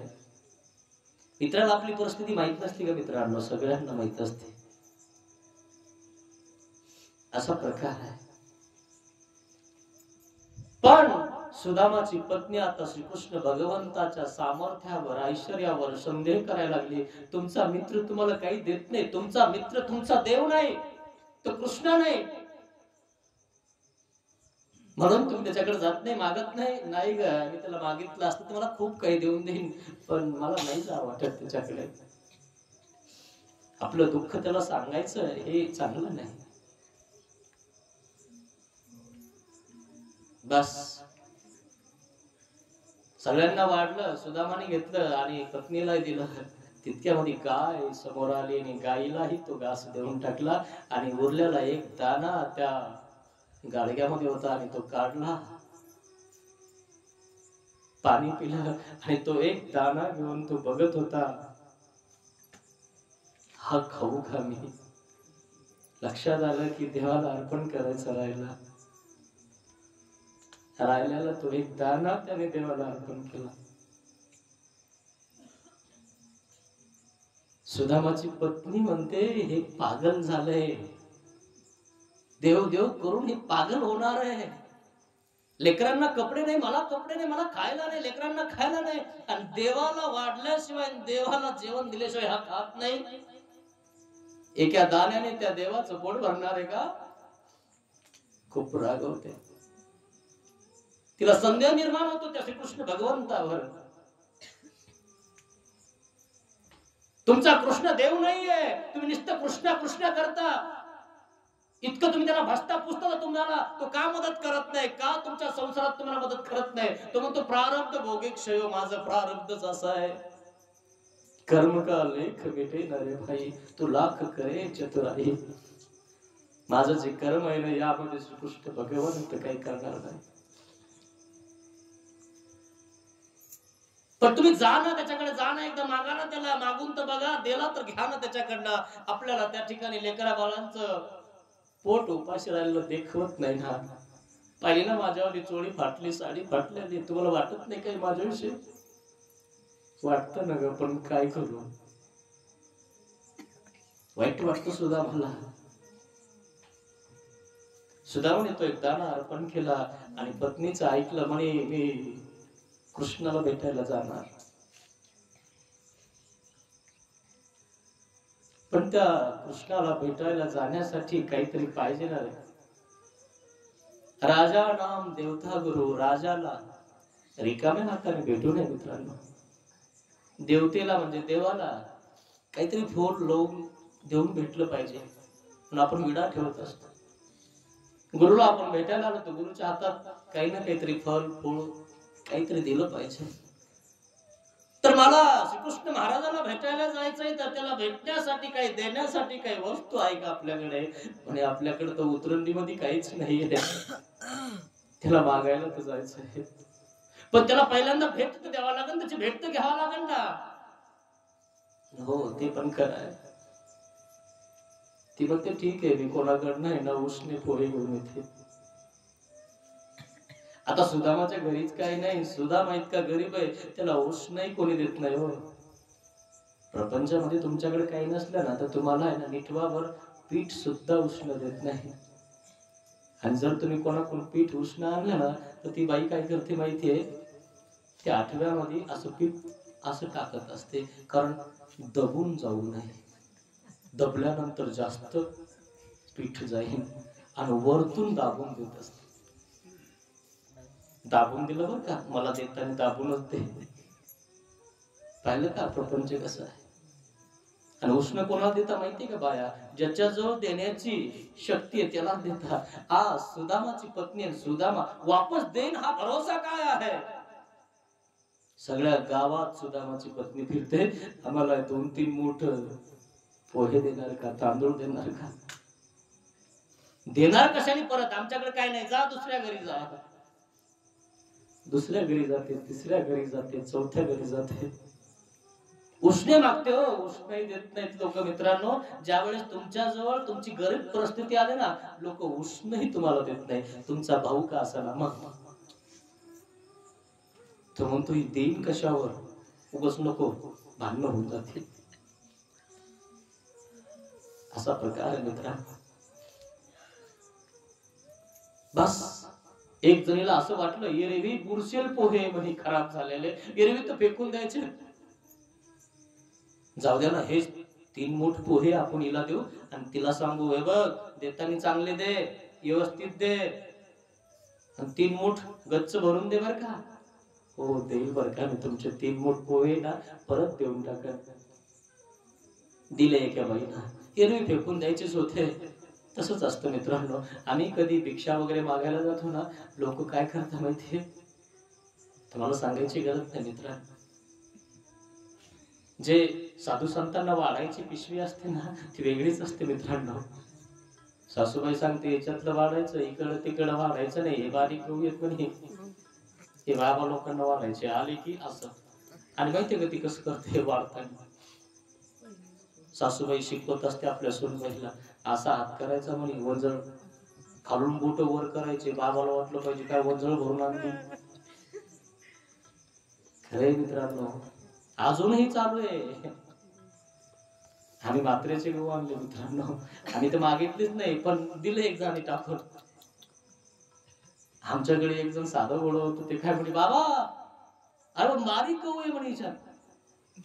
अरे म्हणून चित बस, आपण बाबा हे असे कशाला मग आपल्याला. अरे म्हणलं बाबा जे दिलं ते घ्यायचं असतं. तो माणूस तिथंच त्या माणसाचं एवढं बारीक तोंड होऊन गेला. मित्रांनो, देवाला द्यायचंय ना जरा चांगलं द्यायचं. कमी दिलं तरी चालेल, ते देवाला द्यायचं असतं हे ध्यानात घ्या. तुमच्या दरुजावर जो साधू येतो ना, तो देवाला शोधायला येत असतो, खायला मागायला येत नसतो. खायला कोणाला कमी सांगा बरं आजकाल. कदाचित कोण्या भाग्यवंताच्या घरी देव भिक्षाला आले असतील म्हणून तो तुमच्या दरुजात येत असतो मित्रांनो. तर मग कधी अशी भिक्षा वाया जाणारी वाढू नका. पण वाया जाणारी ही भिक्षा वाढली तरी गोमट आहे. वाया जाणारे पोहे फेकून देणारे ते, पण सुदामाच्या पत्नीला उष्णे दिले. सुदामाची पत्नी मोठ्या हर्षाने घेऊन आली, मला उष्णे पोहे दिले. सांगितलं सुदामाला, एका रुमालात बांधले, कंबराला बांधले, हे आमक्या बाईनं दिले, 3 मूठ पोहे आहेत, तिचे आपल्याला वापस द्यावा लागतील बरं का. कुठून देणार का आपण. करू काहीतरी होईलच, देव आपल्यावर प्रसन्न होईलच. ठीक आहे, जा ना तुम्ही, जा ना द्वारकेला जा. द्वारकाधीश श्रीकृष्ण भगवंताला जाऊन भेटा. आपल्यासाठी 2 गायी मागून घ्या, धान्य मागून घ्या. आपण परत करू ना तुमच्या मित्राचं. मी मागणार नाही काही, भेट म्हणून जाणार आहे. जर त्याला वाटलं ना, त्याने सांगितलं होतं मित्रत्व मी निभावणार आहे, त्याला वाटलं तर मला देईन तो, पण मी त्याला मागणार नाही. मित्रांनो, कधी मागत जाऊ नका देवाला. तुमच्या आईला कळतं की आपल्या लेकराला भूक लागली आहे. त्या आईला पाहणा फुटत असतो. जेव्हा आपल्या लेकराला भूक लागते तेव्हा ती लवकर शेतातून घरी येते. माझं लेकरू माझं वाट बघत असेल, तसं आपण देवाचं लेकरू आहे ना, भक्त आहे ना, तर देवाला कळतं आपल्या लेकराला काय लागतं. म्हणून भक्तीनं परमेश्वर बांधला जातो, असा नाही बांधला जात. बस 3 मोठे पोहे आपल्या कमराला बांधले. सुदामाने काठी घेतली, मुलांच्या डोक्यावर हात फिरवला, पत्नीच्या डोक्यावर हात फिरवला. चांगलं राहा, लक्ष ठेव मुलावर, मी जाऊन येतो. द्वारका खूप लांब आहे, पायी प्रवास करावा लागणार आहे. ठीक आहे जा, मी काळजी घेईन मुलांची. सुदामा निघाला, द्वारकेला जातो सुदामा. सुदामाला सहाय्य करण्यासाठी श्रीकृष्ण भगवान वेगळ्या रूपामध्ये, ब्राह्मणाच्या रूपामध्ये सुदामा सोबत पायी पायी येतो. सुदामा जेव्हा द्वारकेला जातो ना मित्रांनो, पायात चप्पल सुद्धा नसते. खडे टोचतात, फोडं येतात, काठे मोडतात, अशी परिस्थिती. आणि फोड फुटल्यामुळं बोटातनं रक्त निघतं सुदामाच्या. बस सुदामा द्वारकेला जाणार आहे, तितक्यात तो ब्राह्मण सोबत आहे. तो गाडी बैल घेऊन येतो. म्हणे कुठे चाललंय. म्हणे मला द्वारकेला जायचंय. हो बसतं का गाडीत. नाही नाही नाही, तुम्ही तुमचं जा म्हणे. नाही बसा ना म्हणे, चालली एरवी द्वारकेला. पण नाही म्हणे, जा तुम्ही. नाही हो बसा, मी तुम्हाला घेऊन जाईल. बसत नाही सुदामा. बस चालता फिरता बोलता बोलता त्या ठिकाणी द्वारका जवळ येऊन जाते मित्रांनो. सुदामाची कहाणी खूप महत्वाची आपल्या जीवनात. माणूस गरिबीतनं कसा श्रीमंताकडे जातो, श्रीमंतातून कसा गरीब होतो ना, हे प्रपंचात लक्षात येतं मित्रांनो. जेव्हा आपण गरीब असतो ना, तेव्हा आपल्याला चांगले लोक ओळखायला लागत नाही. जर आपले जवळचे पाहुणे असते ना, ते काय म्हणतात, नाही आमचे कोण नाही म्हणे ते. आणि जेव्हा आपण मोठे झालो, श्रीमंत झालो, एखादा खासदार आमदार झालो, तर लोक काय म्हणतात माहितीये, आमचे पाहुणे. असं आता पाहुणे झाले का तुझे? जेव्हा गरीब होते तेव्हा पाहुणे नाही, कोणी नाही. लाज वाटते तेव्हा आमचा पाहुणा आहे म्हणून इतका गरीब. बघा हे तुम्हाला अनुभव आले मित्रांनो. जेव्हा तुमच्याकडे काही नसतं ना, तेव्हा लोक तुमच्याकडे तुच्छ नजरेनं बघायला लागतात. तसं सुदामाकडे बघायला लागले लोक. द्वारकेच्या जवळ आला आणि द्वारकेमध्ये घुसला. द्वारकेमध्ये सगळ्यांचे घर सोन्याचे होते मित्रांनो. द्वारका श्रीकृष्ण भगवंताने सोन्याची केली होती. द्वारकाधीश श्रीकृष्ण महाराज, सुदामा भक्त श्रीकृष्ण महाराजांना भेटायला चाललाय. द्वारकेमध्ये प्रवेश केला. सगळीकडे बघितलं, सगळ्यांचे घर सोन्याचे आहेत. तिथं कोणी भिकारी नव्हतं, कोणी भिक्षा मागणार नव्हतं. सुदामा गेल्यानंतर लोक सुदामाकडे बघायला लागले. ती फाटकी धोतर, अंगावर एक कपडा,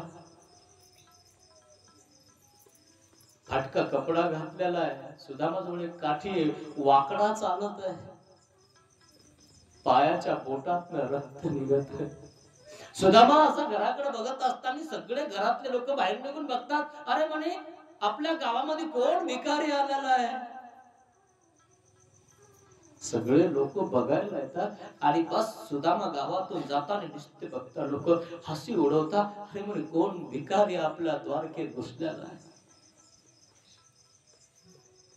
द्वारपाल जवळ, वेशीच्या जवळ सुदामा पोहोचला. विचारतो, मला श्रीकृष्ण महाराजांना भेटायचं आहे. अरे कोण आहेत तुझे श्रीकृष्ण महाराज? दुसरे कोणते असतील बघ तिकडे जाऊन. हे श्रीकृष्ण महाराज सम्राट चक्रवर्ती आहे, द्वारकाधीश आहेत.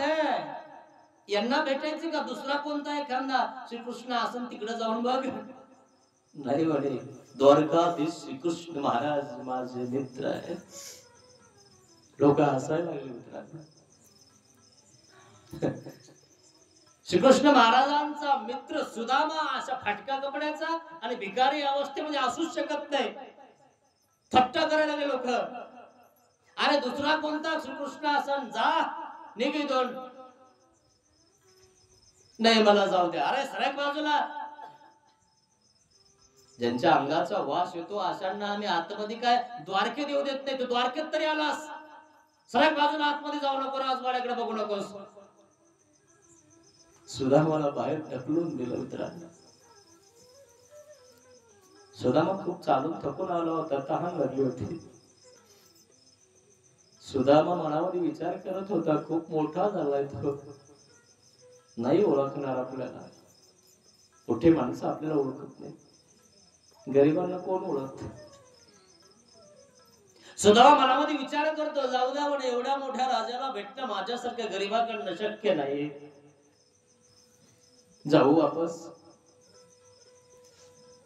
की जाऊ परत? सुदामाला तहान लागली. सुदामा त्या आडावर जातो, पाणी शेंदतो. पाणी शेंदत असताना येणारे जाणारे विचारतात, अरे हा सुदामा श्रीकृष्ण महाराजाचा मित्र आहे असं स्वतःला समजतो. हा फाटक्या कपड्याचा लंगडा, त्याच्या पायामध्ये काठे मोडलेले, रक्त निघत आहे, अंगाचा वास येत आहे. हा स्वतःला होतो मी श्रीकृष्ण महाराजांचा मित्र आहे. थट्टा उडवता लोक. पाणी काढता सुदामा, पाणी प्यायचं की लोक टोचून बोलतात. सुदामाला पाणी सुद्धा नाही प्यावं वाटत. बकेट लोंढून जाते आणि सुदामा विचार करायला लागतो, अरे सुदामा, आपण द्वारकाधीश श्रीकृष्ण महाराजांना भेटायला आलो, पण आपल्याला इथं कोणी ओळखत नाही रे. जाऊ द्या, आपले 3 मूठ पोहे कोण भेट घेणार आहे? आपल्याला त्या सुदामा, त्या श्रीकृष्ण भगवंताला कोणी भेटूही देत नाही. त्यांनी मैत्री केली होती, त्याचं काम आहे निभवायचं. सुदामा वेशीपाशी येतो, वेशी करून आपल्या त्या राजमहालाकडे बघतो आणि सुदामा परत निघतो. अक्रूरचा रथ येतो. अक्रूरचा रथ आल्यानंतर त्या ठिकाणी कळतं की अरे हा कोण आहे. द्वारपालला विचारतात, म्हणे हा सुदामा आहे. म्हणे कस काय आला होता इथं. तो स्वतःला सांगतो की मी श्रीकृष्ण महाराजाचा मित्र आहे. मित्र आहे असा फाटक्या कपड्याचा. हो. अक्रूर रथ घेऊन सुदामा जवळ जातो. सुदामा हात जोडून सांगतो, मी श्रीकृष्ण महाराजाचा खरंच मित्र आहे हो. तुम्ही एकदा माझं नाव त्या श्रीकृष्ण महाराजाला जाऊन सांगा की द्वारावर सुदामा आलेला आहे. तुमच्या दरुजात सुदामा आलेला आहे. संदीपान ऋषीच्या मठामध्ये एकत्रित असताना अभ्यासाला तुम्ही मित्रत्व स्वीकारलं होतं ना, तो सुदामा आलेला आहे. फक्त माझं नाव सांगा त्या श्रीकृष्ण भगवंताला की सुदामा आलेला आहे. डोळ्यात पाणी पडतं सुदामाच्या. अक्रूरला वाटतं हा जर इतका कळकळीने म्हणत आहे तर काय सांगता हा सुदामा श्रीकृष्ण महाराजांचा मित्र असू शकतो. सेनापतीने सांगितलं, जा द्वारपाल लवकर जा, श्रीकृष्ण भगवंताला सांगा की एक आपल्या द्वारामध्ये वेशीमध्ये सुदामा नावाचा आपला मित्र आलेला आहे. फक्त एवढं सांगा. द्वारपाल गेला. द्वारपाल गेल्यानंतर श्रीकृष्ण भगवंत आपल्या राण्यासोबत पटराण्यासोबत बसलेला आहे. पंच पक्वान्नाचं ताट आणलेलं आहे. बस त्या ठिकाणी श्रीकृष्ण भगवंत आता भोजनाला बसणार आहे. तितक्यामध्ये द्वारपाल समोर आलेला आहे आणि द्वारपाल आल्यानंतर सेनापती द्वारपालाने सांगितलं, महाराज सेवकाने सांगितलं देव भोजन करत आहेत, नंतर या. म्हणे नाही, एक गरीब ब्राह्मण आपल्या द्वारावर आलेला आहे. गरीब ब्राह्मण आला. अरे मग आला, मग काय झालं. म्हणजे तो तुम्हाला भेटायची इच्छा करतोय, आतमध्ये यायची इच्छा करतोय. ब्राह्मणासाठी आमचे द्वार कधी बंद झाले. कृष्ण महाराज सांगायला लागले. म्हणे नाही महाराज, तुमचे द्वार तर खुले आहे, पण तो ब्राह्मण इतका गरीब आहे, त्याच्या अंगाचा वास येतो, कपडे फाटलेले आहे आणि म्हणून तो तुमचा मित्र आहे का दुसरंच कोणी आहे, म्हणून आम्ही त्याला आत येऊ दिलं नाही महाराज. असं कोण आहे तो, काय नाव आहे त्याचं. द्वारपाल सांगायला लागतो. नसीर पे पगडी. महाराज त्याच्या डोक्यावर कपडा नाही, धोतर फाटलेलं आहे, एक काठी हातात आहे. बस फक्त कृष्णा कृष्णा म्हणतो. नाव काय त्याचं. महाराज त्याचं नाव सुदामा आहे. सुदामा. श्रीकृष्ण महाराज घास मोडलेला आहे, तोंडात घालायचा तर तो घास खाली ठेवतात. सुदामाचं नाव ऐकलं की श्रीकृष्ण भगवान पळायला लागतात.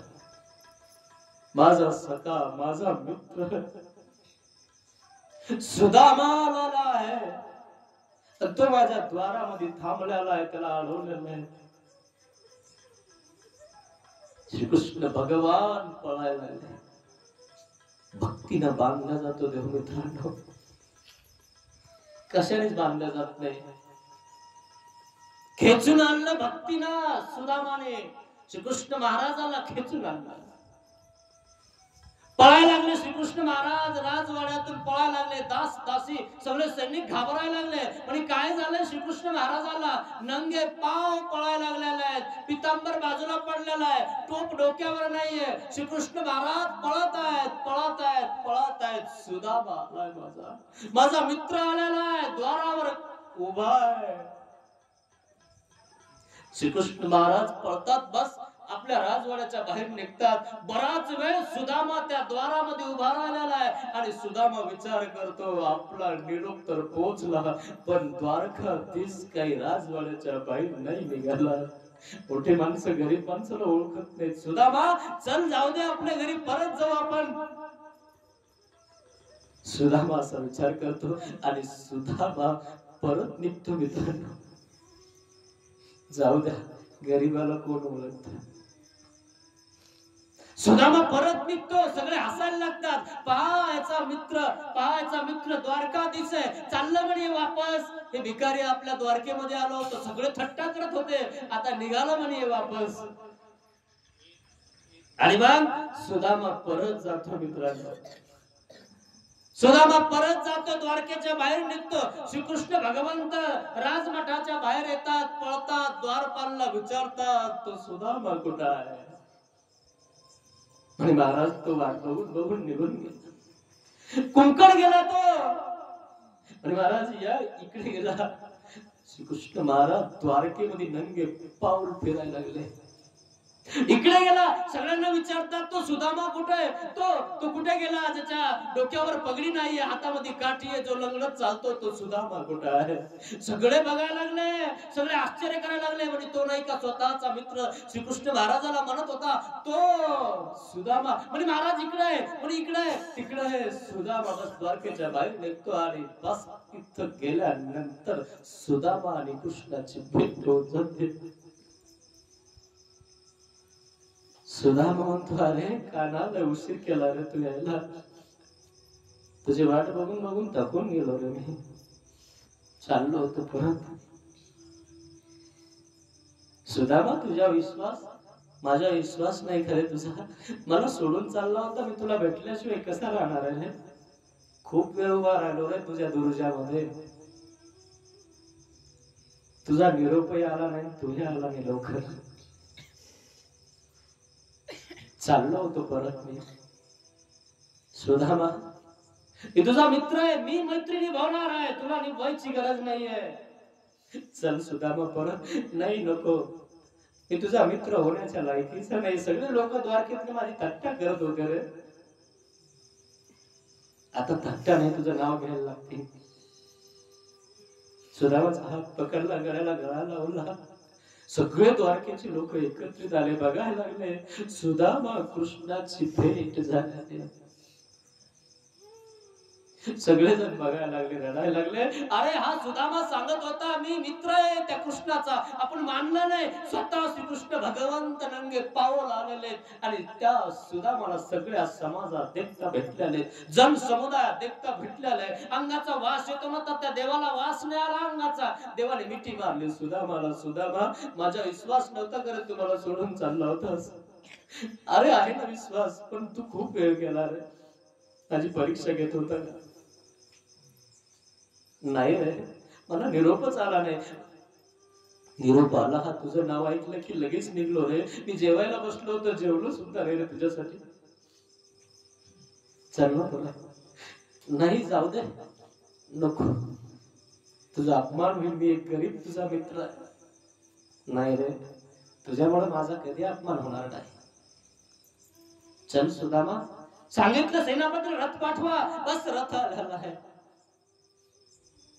रथामध्ये सुदामाला बसवलं. मित्रांनो, स्वतः सारथी करत आहेत ते. सांगितलं सगळ्यांना स्वागताची तयारी करा. पटराण्यांना सांगितलं माझा मित्र येणार आहे, अशी तयारी करा. असं वाजत गाजत माझ्या मित्राला राजवाड्यात घेऊन जायचंय. सगळे निघाले, सगळे तयारी लागले, सगळी तयारी केलेली आहे. सगळ्या पटराण्या 8 राण्या बाहेर आल्या, दिवे घेऊन आल्या, त्या ठिकाणी ओवाळण्यासाठी तयार झाल्या. असा कोण भाग्यवान आहे जो श्रीकृष्ण महाराजाचा मित्र आहे आणि त्यासाठी श्रीकृष्ण महाराज जेवण सोडून नंगे पाऊल पळत गेलेले आहे. पोहोचले, बस स्वागत झालेलं, सगळं फुलांचा वर्षाव झालेला आहे. बस खाली टाकला, पाठ टाकला, सुदामाचे पाय धुत आहे. पाय धुत आहेत राण्या, पाय धुत आहेत. बस ओवाळणी करत आहेत पटराण्या. सुदामाला त्या ठिकाणी डोळ्यामध्ये पाणी येतं.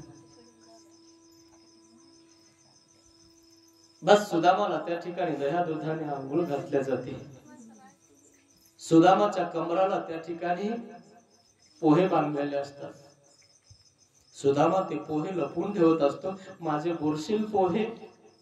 हा, श्रीकृष्ण महाराज काय खाणार आहे, जो सोन्याच्या ताटात खातो, पंचपक्वान खातो, आणि माझे हे उष्टी पोहे ज्याचा वास येतोय तो काय खाणार आहे, म्हणून तो उशी खाली झाकून ठेवायचा. 1, 2, 3 दिवस लोटले मित्रांनो.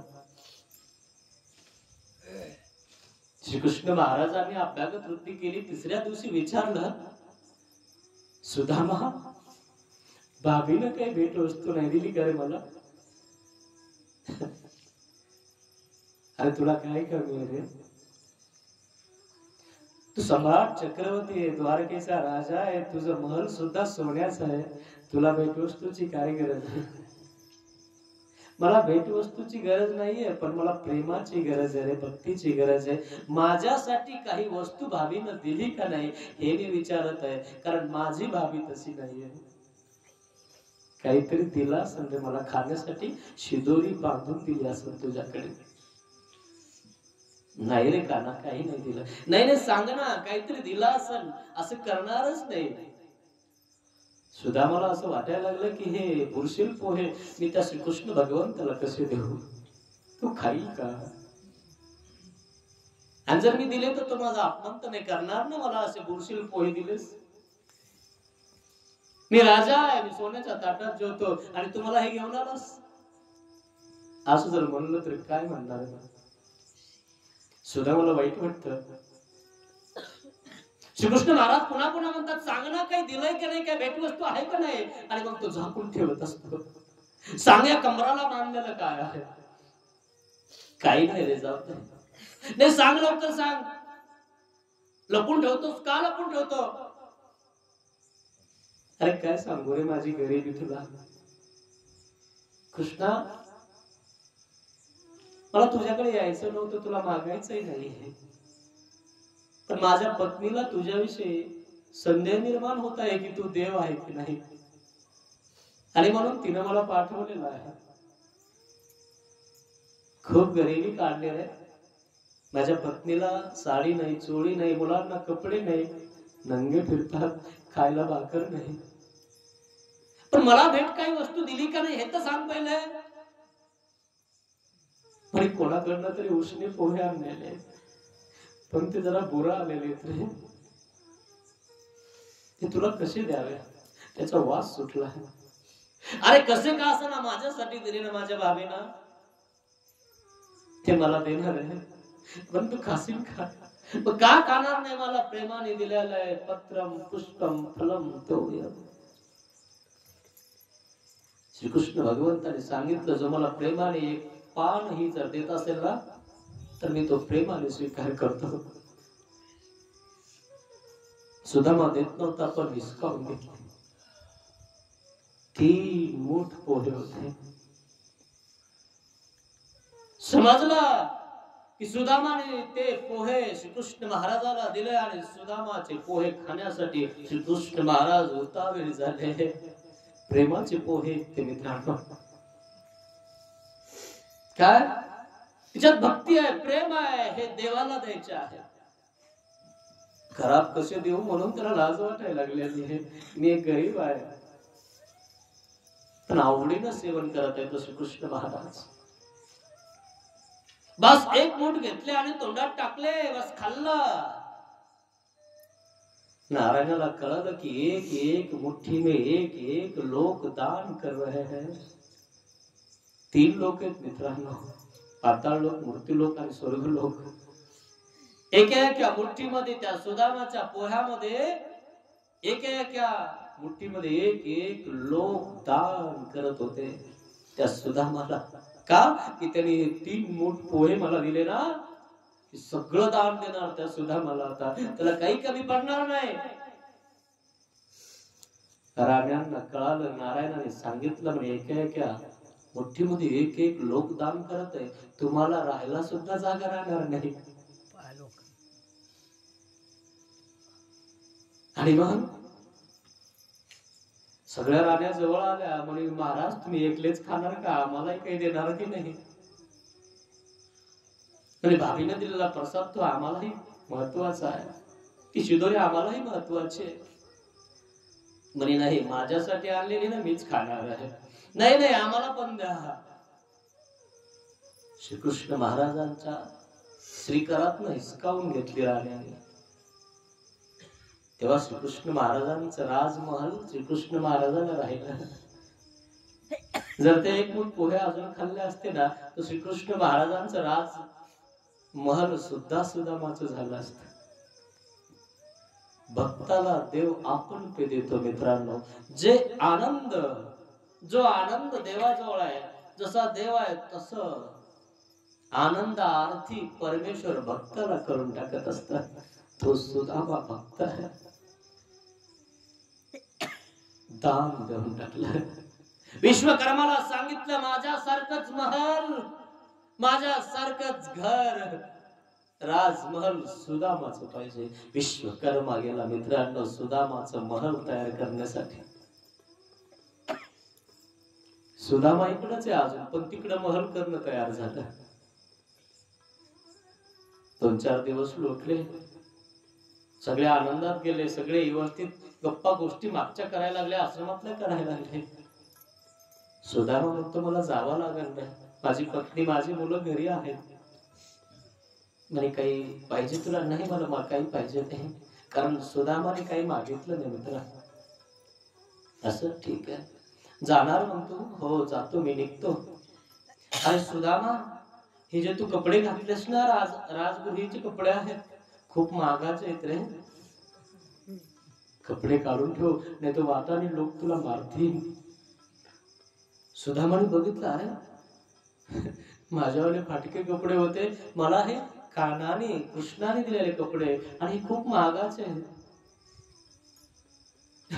सुदामाला वाईट वाटलं की अरे मला पुन्हा माझी फाटकी धोतरीच घालावं लागणार का? कृष्ण म्हणतो अरे सुदामा कपडे काढून दे, तुझे कपडे जे आहेत ना तेच घालून घे. वाईट वाटलं सुदामाला, जाऊ द्या. कृष्णा कोणाला काय देणार आहे? तो पहिला तर चोर आहे, त्यानेच तर लोणी चोरून खाल्लेलं आहे, मला काय देणार आहे? जाऊ दे का ना, तुझ्यावाले कपडे काढून देतो मी. आता पाहुण्याला कपडे केल्या वापस घेतं का कोणी? पण श्रीकृष्ण भगवंतानी का घेतले माहितीये? ते खूप महागाचे होते, त्याच्यात सोनं नाणं हिरे ना माणिक मोती फसवलेले होते. रस्त्याने सुदामाला कोणी मारलं असतं, पण सुदामाच्या लक्षात वेगळं आलं की माझे कपडेही काढून घेतले, मला जे केले होते ते, आणि मला पुन्हा माझे जुने कपडे दिले. सुदामाच राहणार, जाऊ द्या. सुदामाच्या डोळ्यात पुन्हा पाणी आलं. सुदामा द्वारकेच्या बाहेर निघतो. सुदामाला खूप वाईट वाटतं, मला तर काही दिलं नाही, मी तर मागितलंच नाही, बरं झालं नाही मागितलं नाही, तर माझा अपमान झाला असता.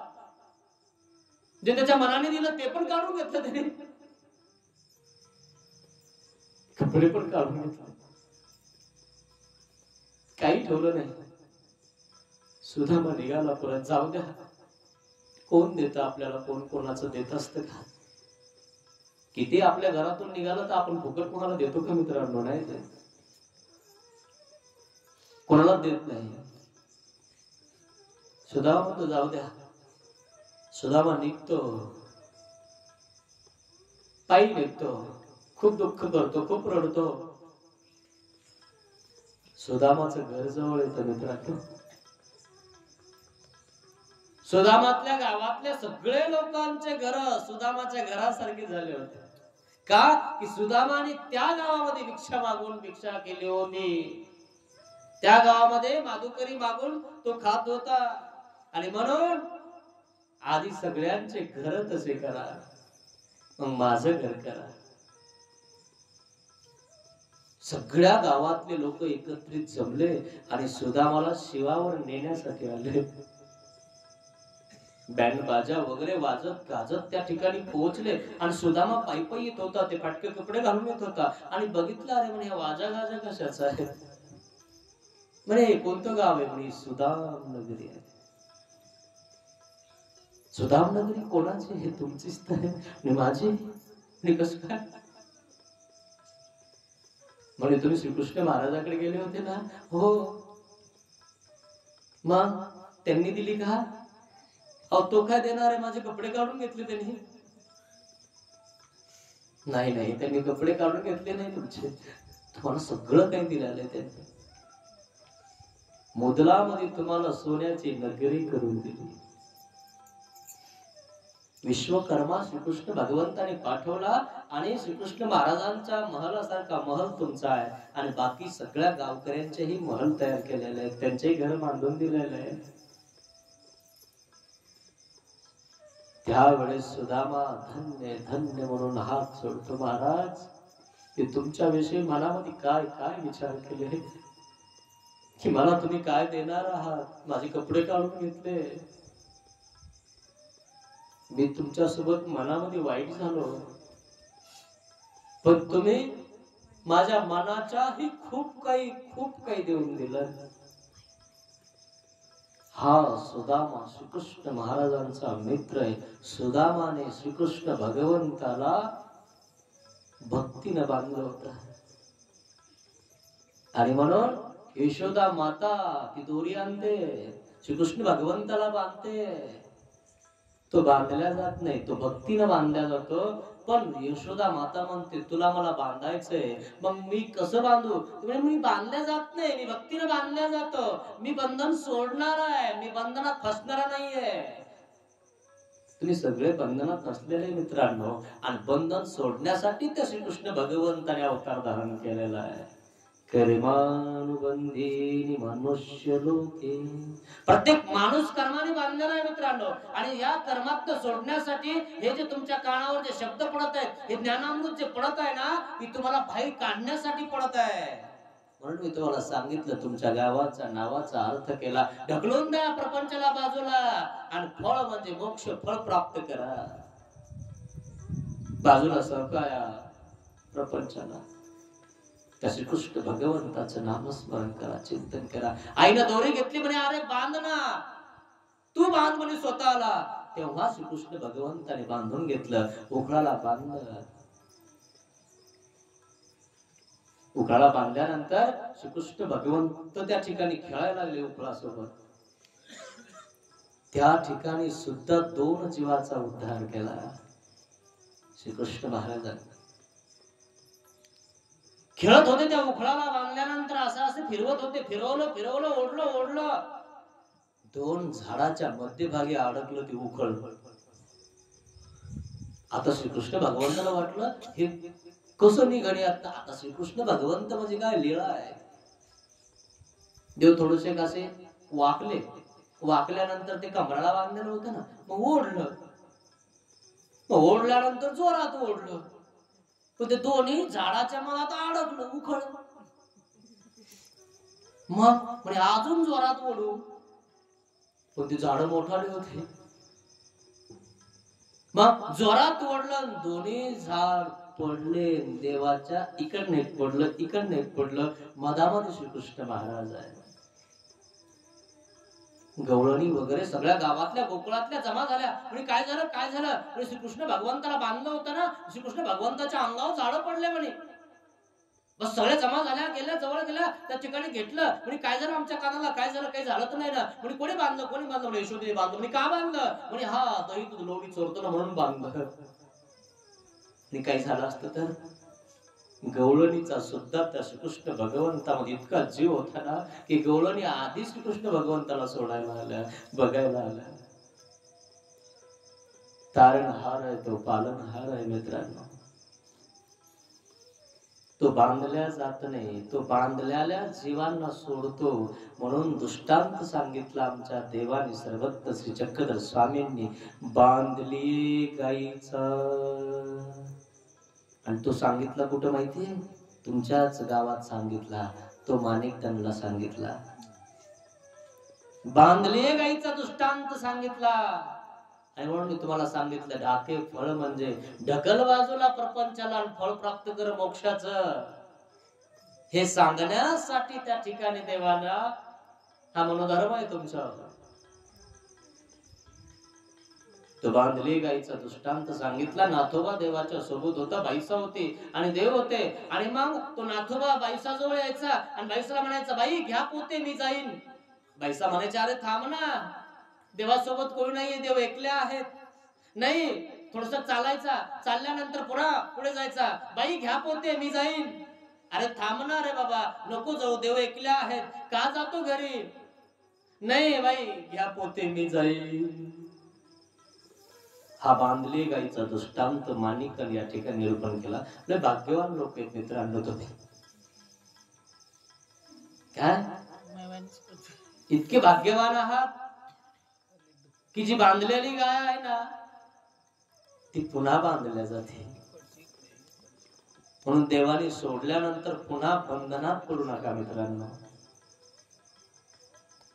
मग बाईसा देवाला सांगते, बाबा हा नाथोला काही सांगा ना. हा नाथोबा म्हणतो घरी जाईन घरी जाईन. मग देव म्हणतात, अरे नाथो, बाईसा म्हणते ते का करत नाही. थोडासा पुढे चालला, थोडासा आवडभर चालला, बाई घ्या पोते मी जाईन. बाईसा पुन्हा देवाला सांगते, देवा हा नाथोबा म्हणतो मी जाईन. बाई यासी जे उपन्नले असे ते केल्या विन्नसरे. बाई याच्या मनामध्ये जे आता निर्माण झाले ना घरी जाण्याचं, ते घरी गेल्याशिवाय सोडणार नाही. बाई पोत घ्या आपलं, जाऊ द्यायला घरी. यावर देवाने पडाळी गाईचा दृष्टांत निरूपिला. बांधली गाय असे, बांधलेली गाय असते आणि मग झड लागते मित्रांनो. झड कळते ना तुम्हाला, पाऊस पडतो. मग पाऊस पडल्यानंतर चिखल होतो. चिखल झाल्यानंतर वरतून त्या कोठ्यातनं तिच्या अंगावर गळायला लागतं आणि मग तिच्यावरील लघवी आणि सोच त्याच ठिकाणी पडलेले असतील, पुढे दावण असते आणि मग त्या ठिकाणी काय होतं, खड्डे होतात पायाच्या खाली. नसेल ना तर तुमच्या बैलाच्या खाली, गाईच्या खाली जाऊन आत्ता सकाळी बघा शेण काढताना खड्डे पुढे झालेले. त्या खड्ड्यामध्ये काय साचतं माहितीये, गोमूत्र तिथं साचत असतं आणि त्याच्यामध्ये तिचा पाय जातो, तिच्यामध्ये ती बसते. गोमूत्र आणि त्या ठिकाणी विष्ठा म्हणजे शेण सगळं तिच्या अंगाला लागतं. पाऊस वरतून पडतो म्हणून तो शेतकरी काय म्हणतो, झड लागलेली, आपण काय करू, 2-4 दिवस जरा आपल्या गाईला आहे ना आपल्या माळवदात बांधू. म्हणजे काय होईल, झड गेल्यानंतर पुन्हा तिथं बांधू. महाविचारा शेतकरी काय म्हणतो, आपल्या माळवदामध्ये आपल्या गाईला बांधू आणि मग हा सोडतो आणि माळवदात बांधतो. माळवद कळतं ना तुम्हाला, माळवदात बांधतो आणि मग माळवदामध्ये एका खांबाला तो बांधून देतो आणि मग त्या खांबाला बांधल्यानंतर काय होतं माहितीये का, तिचे लेकर त्या मालकाचे किंवा त्याची पत्नी किंवा तो इकडून इकडे निघतात, इकडे घरातून तिकडे घरात जातात, ती गाय बुजायला लागते. अशी कान करते खरे की नाही. आणि मग झटका हाणते त्या खांबाला बांधलेली ती माळवतात आणि मग ते झटका आणते. पण ती शांत बसावं म्हणून हा काय करतो माहितीये का, पेंड आणतो खायला. त्या गाईला व्यवस्थित खा, लाजू नको, घाबरू नको, है ना, बुजू नको, सगळं व्यवस्थित आहे. तुला आता झड लागणार नाही, पाऊस लागणार नाही, खाली चिखल नाही, शेणाने तू चिपाटे भरणार नाही, खायला तुला मी खडू देत आहे. पण पुन्हा त्याचे लेकर बाहेर निघले ना, आता आली किती बुजायला. अशी भक्ती, कावरी भक्ती पाहिली तुम्ही, गाय बुजत असते माहितीये ना. हा झाला दृष्टांत, त्याचा सिद्धांत काय. तो काय करतो माहितीये, म्हणे ही गाय ना आपला माळवदाचा खांब पाडून टाकील आणि माळवद आपल्या बोकांनी उपाडून टाकील. ही गाय ना तिथंच बरी.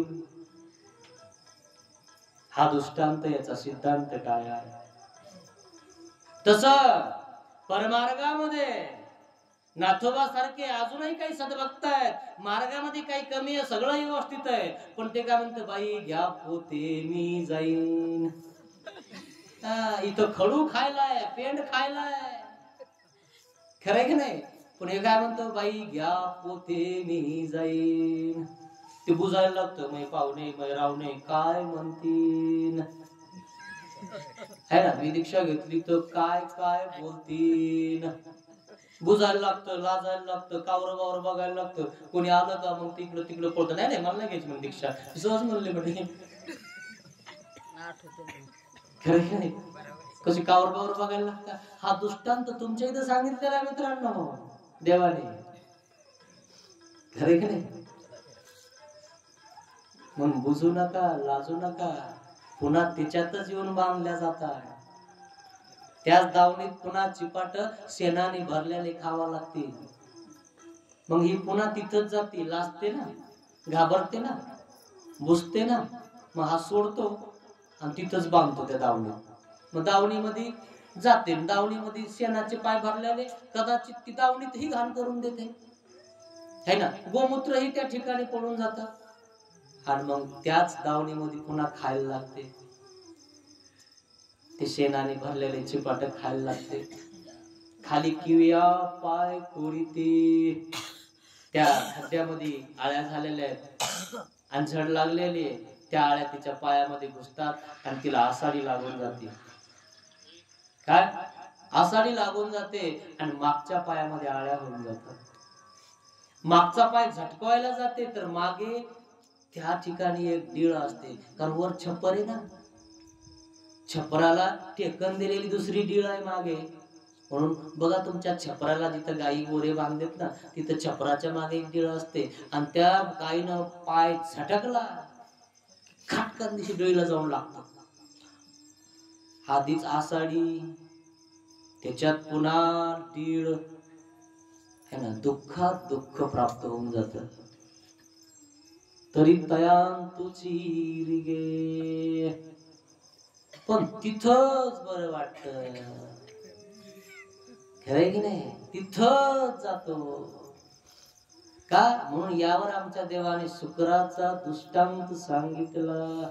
शुकर असे म्हणजे डुकर असे, डुकर म्हणजे डुकराची चुची. तो नालीमध्ये खुपसतो, नालीमध्ये खुपसतो, त्या नालीमध्ये सार निवडतो. पण त्या नालीमध्ये नालीच आहे, तिच्यात सार काय आहे, पण त्याला वाटतं यामध्ये सार निवडीन, म्हणून तो खुपसलेली चुची वर काढत नाही. काढतो का डुकर? डुकर त्या नालीमध्ये एकदा का तोंड घालतो ना, वर काढत नाही मित्रांनो. तसा हा प्रकार श्रीकृष्ण भगवंताने अवतार धारण केला, बंधनातून सोडण्यासाठी केलेला आहे. तुम्हाला बंधनातून जर सुटायचं असेल ना, देवाने सांगितलं त्या नियमांचं पालन करावं लागणार आहे. जर देवाने तुम्हाला माळवतात बांधलेला आहे ना, मार्गात ठेवलेला आहे ना, तर मार्गात राहावं लागणार आहे. आणि जर मार्गामध्ये त्या ठिकाणी व्यवस्थित तुम्ही राहिले नाही ना, तर पुन्हा दावणी मधले भरलेले शेणाचे चिपाट खावा लागणार आहे. आणि तोच प्रपंच आहे. तुम्हाला काय करायचंय तुम्ही ठरवायचंय. श्रीकृष्ण भगवंताने अवतार धारण केलेला आहे, बंधनातून मुक्त होण्यासाठी. तुमच्या माणिक दंड या ठिकाणी हा दृष्टांत सांगितलेला आहे. आणि म्हणून ढाकेफळ या ठिकाणी तुम्ही ढाकेफळाला ढ म्हणजे या ठिकाणी प्रपंचाला ढकलून द्या. आता बस करा, छप्पनी जवळ आलेली आहे आणि फळ प्राप्त करा, म्हणजे मोक्ष मार्गाचा रस्ता धरा. हे तुम्हाला ढाकेफळ या पवित्र भूमीमध्ये सर्वज्ञ श्री चक्रधर स्वामींनी येऊन हा दृष्टांत तुम्हाला सांगितलेला आहे. तुम्हाला बंधनातून निघायचं की नाही ही तुमची मर्जी आहे. जीव स्वतंत्र आहे. आणि आजपर्यंत या बंधनातून निघण्याचा प्रयत्न केलाही नाही, चुकलेला आहे. म्हणून त्या देवाला क्षमा मागा. महाराज, तुम्ही जो या ठिकाणी दृष्टांत सांगितला आहे ना, तुम्ही साच करणार आहे. एक दिवशी मी तुमच्याकडे येणार आहे, पण आजपर्यंत आले नाही, म्हणून मी तुम्हाला क्षमा मागणार आहे. देवाला क्षमा मागा.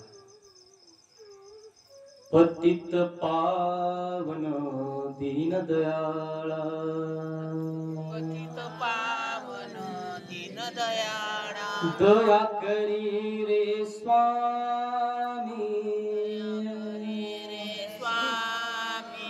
अज्ञानाने घडले पातक, ज्ञानाने घडले पातक, म्हणून पापिया पापिया. दया करी रे स्वामी,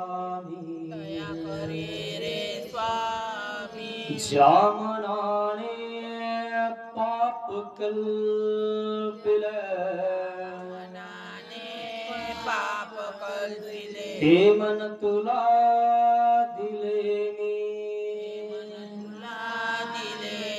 दया करी रे स्वामी दया करे रे स्वामी ज्या वाचेने जना दुखविले